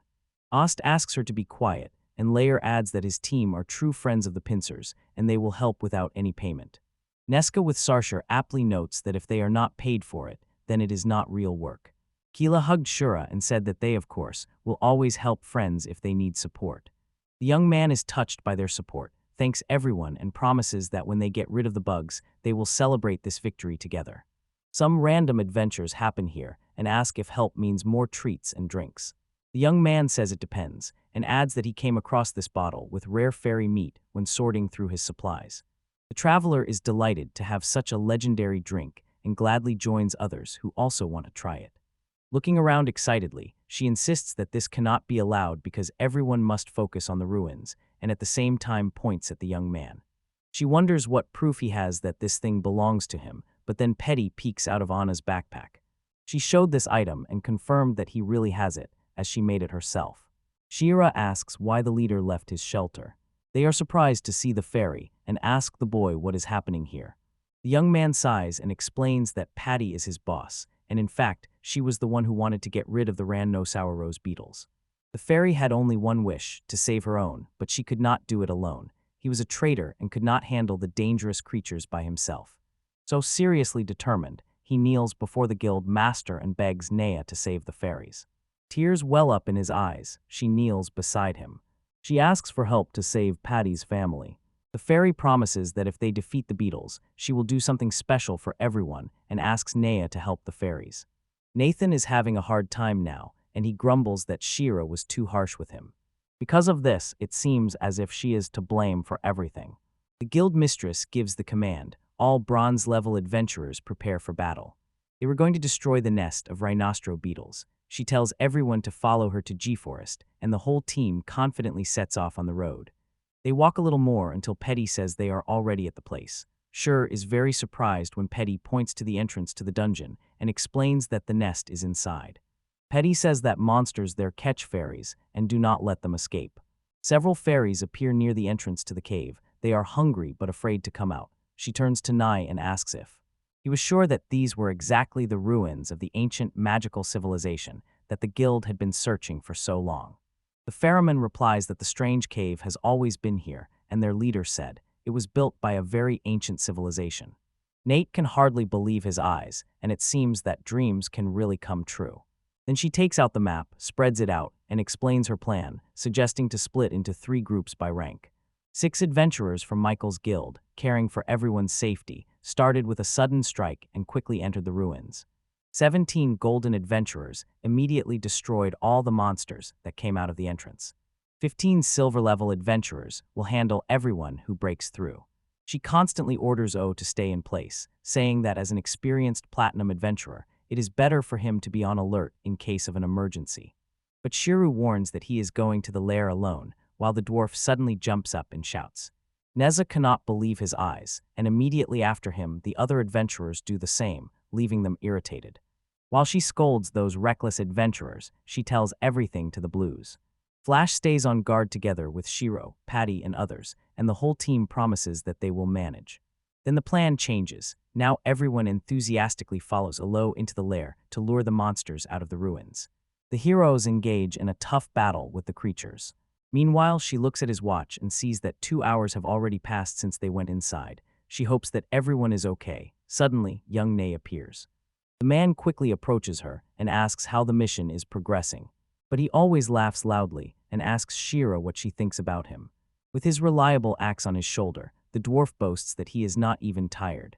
Ney confirms his words, telling that he almost single-handedly dealt with all the Bilses. The guild leader says that she saw everything with her own eyes and guarantees that no monster was left alive. Shira cannot utter a word, so impressed is she that O single-handedly defeated hundreds of monsters. Does not agree that it is hard to believe. The boy wonders if this monster had a queen boss as the final challenge. But the gnome says he knows nothing, and if it did exist, he probably smashed it along with everything else. Then he looks at Ney, says he is hungry, and asks if they brought meat and drinks. Shira turns to Patty and says that this is great news. The fairy hesitated at first, but then agreed. And the boy asks if she wants to tell other fairies about it. As soon as she is about to answer, Howdy hears a cry for help. She asks if Shira also heard it, but he does not understand what it is about. Suddenly some thought comes to her, and she quickly rushes away from the place. At that moment the alarm goes off, and the girl says she has to leave urgently. The young man named Shiru begins to worry about her and runs after her. Lyre asks where he is rushing to. But suddenly strange sounds are heard. A tiny fairy flies in and begs for help. The little fairy is grabbed by the sharp claws of the monster at the very moment Petty runs up, ready to fight him. She stops, worried that her magic might harm the captured fairy. Instead, Petty throws herself directly at the monster and demands to release the little fairy, but the beetle sharply pushes her back. Shira quickly runs up, worried, and Keela jumps on the monster and says she knows its weak spot. She stabs her blade into the insect, and the little fairy falls freely down. At that moment, Nesca quickly summons a magical spear and strikes the monster with it. Patty flies up and catches the falling fairy. She checks if she is all right. Be sure to thank the sorceress and Scout for their help. Then Layar looks around, searches for them, and asks if they are okay, because he and Ralph were just fighting off new monsters. The warrior says the situation is very serious. The place is overrun by insects that keep coming out of the nest and have surrounded the entire group. Nay is stunned. He just saw how the gnome easily defeated them all. One of the adventurers steps forward and says he found a hidden exit at the back of the nest. Previously, this place was hidden under the remains of a monster. Nainsis blames himself for this mistake as the guild leader, seeing Kidding and Blaine. Petty warns that if nothing is done, the fairy will become dangerous. Sherry asks her if she can use the magic she used earlier. Lyra grumbles that the enemies never end, and noticing the boy with a pie, asks what he is doing. Sher clarifies with the fairy if she is ready, since they need to act together. She confirms that she is ready. The young boy holds his homemade flamethrower next to Petty. They release a powerful burst of flame. Only ashes remain of the monster. They are amazed at how well their idea worked, even a little too well, although they are still far from the stars. Lyra thoughtfully asks aloud if this young man is actually a skilled mage. Nesca suddenly points at the map. A huge monster with sharp, terrifying teeth appears in the sky. Lara is shocked, and Nesca confidently says that it is definitely the queen. Keela notices with surprise how huge it is. Sher asks Petty if she can use this spell again. The fairy confidently promises that she can and will handle this pest without any problems. Ralph shouts, warning, as the queen beetle lunges forward with her huge jaws. They shared and agreed not to demand more, but then O appears and interferes in the matter. He's struck with the lightning of justice, hitting the monster with electric discharges. The wounded queen begins to fall, and the gnome apologizes for being late. Shira thanks Eldos, but he brushes it off, saying he was just settling scores. A long time has passed since the gnome last used all his strength together with the reliable axe, the seal, a gift from the immortal sorceress. I wonder what is special about Eldos's tale. Shurka asks if justice is carved on the axe. So it is all confirmed. By adding this seal, you activate the magic of justice twice a day. The young man recalls something from his past. He remembers that his grandmother adored the action movie True Justice with Steven Seagal. Eldos asks in surprise how the young man knows this, and Shur tells the whole story. The dwarf wonders if he might accidentally be Alice Goose Grayson, noticing some resemblance. Suddenly someone calls Patty. She asks what is happening and turns around to see the clan leader. As soon as the Kola fairy came out of the forest, Lara is amazed at how many of them are here, and Nesca finds them very cute. The clan leader asks in a low voice why Petty came since she was expelled, and why people are now fighting with the beetles. Angry Petty replies that he should not care, since he himself drove her out, so she owes him no explanation. Sharon approaches closer, introduces himself to the leader, and says that Patty saved his life. He was invited to defeat monsters and protect fairies. The elder asks if Patty has returned to save them. It draws attention to the irony that the Cursed One becomes their savior. Nesca suddenly asks a question. Petty shows the witch a birthmark on her belly and explains that if a fairy has such a mark from birth, it brings misfortune to all her relatives. The witch clearly understands that this is a seal. Nesca explains to the sorceress from the guild that this symbol is placed on those who have very strong magic. Petty tells that long ago many people with the seal suffered because their power went out of control and began to consume them. But that was a long time ago. They realized that anyone can learn magic if they have basic skills. And now most with such power become the strongest witches. Some tribes still fear the seal and do not understand it, but in reality it is a blessing from the gods. The tribe elder is stunned, as this proves that their legend was false. Nesca offers to teach Petty the magic she herself studied at the academy. Petty is very touched. And the sorcerer says that, when she masters her abilities well, she will be able to help the fairies herself next time. The clan chief, her grandfather, apologizes for what she had to endure and admits that he is ashamed as the leader of his lineage. The elder kneels and regrets his actions. But Petty stops him, saying that Exile helped her meet Shuru and save everyone, which greatly surprises the fairy. She tells the Ashane elves that they did not know Ron. Later in Shuru's shop, he asks if Patty will return to the kingdom of fairies, as her grandfather wishes. Patty agrees and Anna cries because she does not want to part with her. Patty understands that people live shortly, so if she stays with them, she will eventually be alone. She came only to find Shura, who understands her. She thanks everyone for their help. Suddenly, Sankara runs in with a letter she found among her great-grandfather's things. The letter is addressed to Patty's friends. Patty asked her to read it. Her friend calls her his best friend. Since they promised to meet again, many years have passed. The seasons changed and time flew. And he says that she touches his hands, which have now become thinner. He can barely walk, and running is out of the question, but in his thoughts, he imagines them running together through the forest while she reads. He met an elf who told him that fairies live longer than humans and translated her name. She learns that it means the one who cuts fate. He really liked her name Fulu. He pronounced it aloud while writing it down. And he also has the name Sankara and thanks Petty for being his life. Anna holds in her hands a letter from her ancestors, which says that Petty meant a lot emotionally to her great-grandfather. Petty recalls that he was Sankara, her only friend who learned her name, loved someone, and had children and even great-grandchildren, as she says. With tears in her eyes, Petty says she is very happy because Sankara lived a happy life. Shira explains to her that people's lives can be short, but for true friendship, time does not matter. The young man tells Petty that Sankara will always remain her friend in her heart, no matter what, and wipes her tears. The fairy agrees with him, and even Sankara feels that it is very touching. The boy asks the fairy to remember him and Anna and keep them in its heart, even if it concerns only a small part.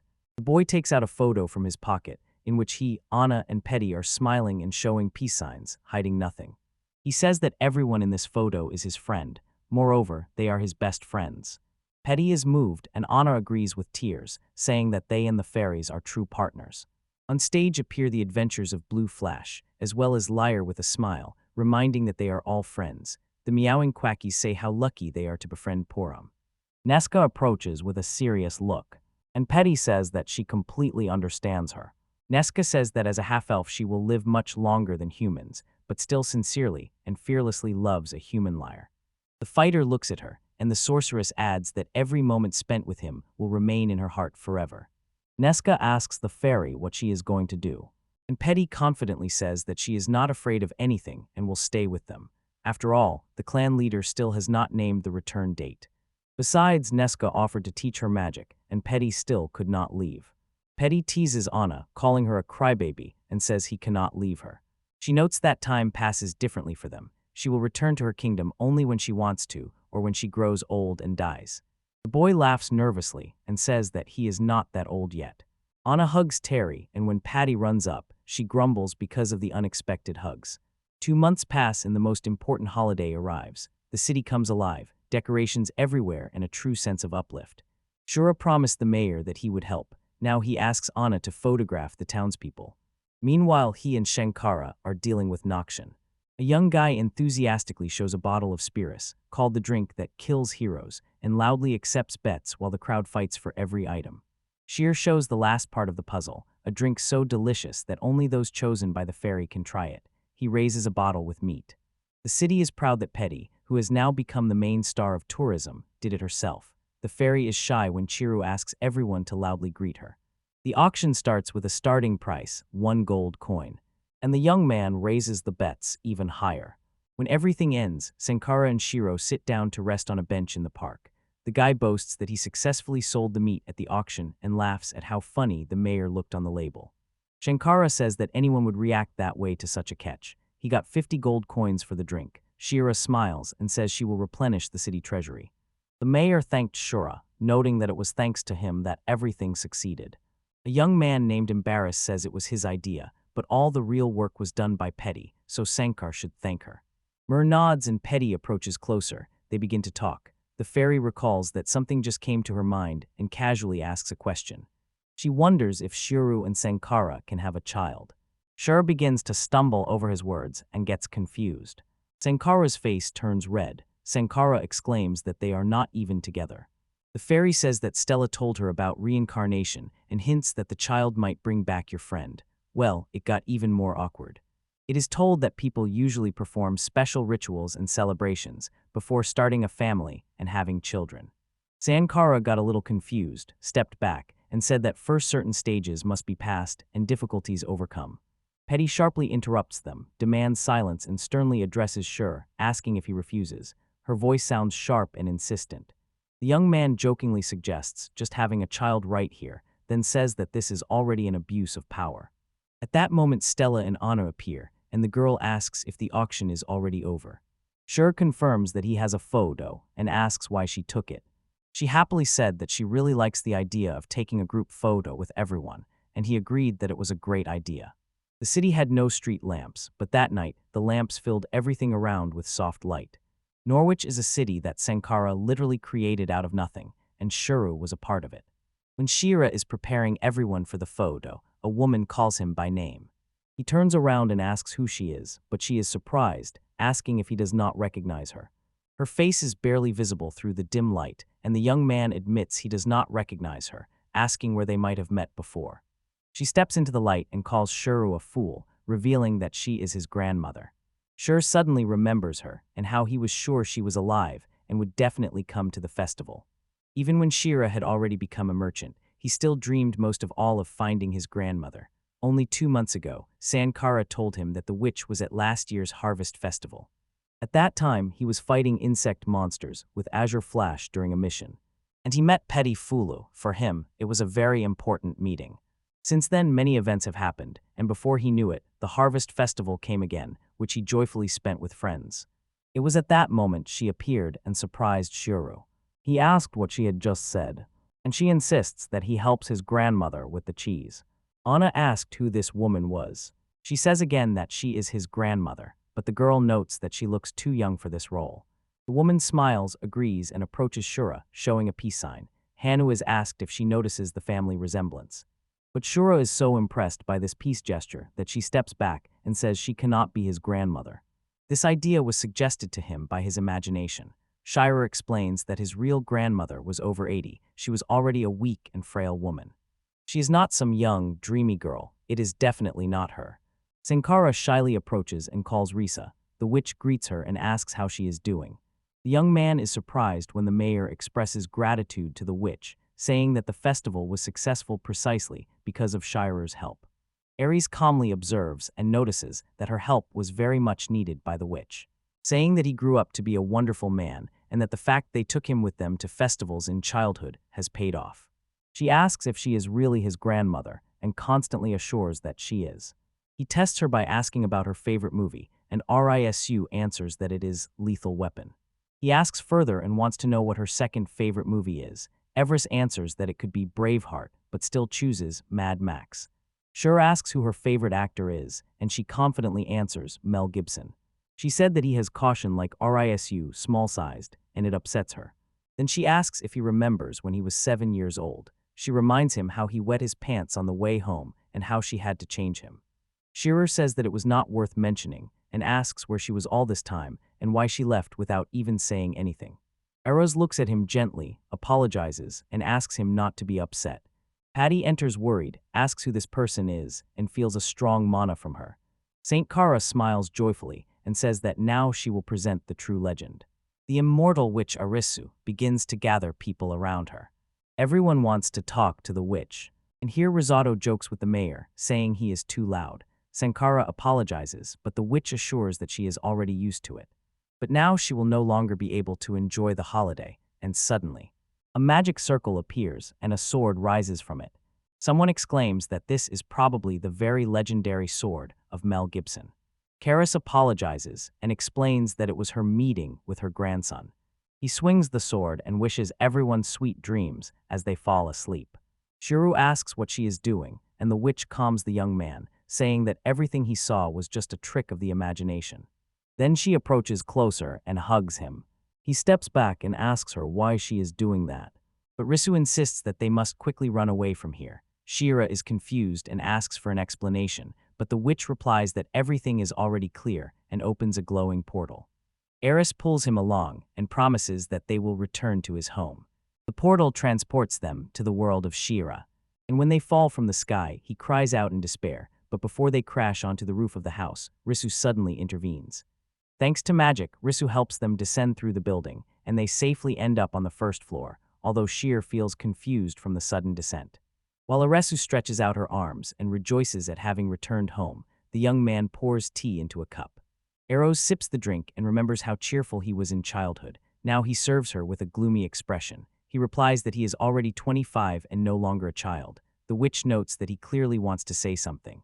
She agrees, saying that he indeed has many questions, and the first one is the most important. He demands to know who she really is. While Risu grimaces and reminds that she already said she is a witch and isn't that enough. The young man insists that this explains nothing and advises her to behave according to her age. Shira tells what a mess her absence caused in the family and asks why she disappeared without saying anything. But Rusu pays no attention to this and says that witches always have their reasons, which she cannot tell. He grumbles that avoiding the answer like this is wrong. Then she is asked if she uses magic to look younger. She denies this, explaining that her youthful appearance now is her true self, which greatly surprises Shur.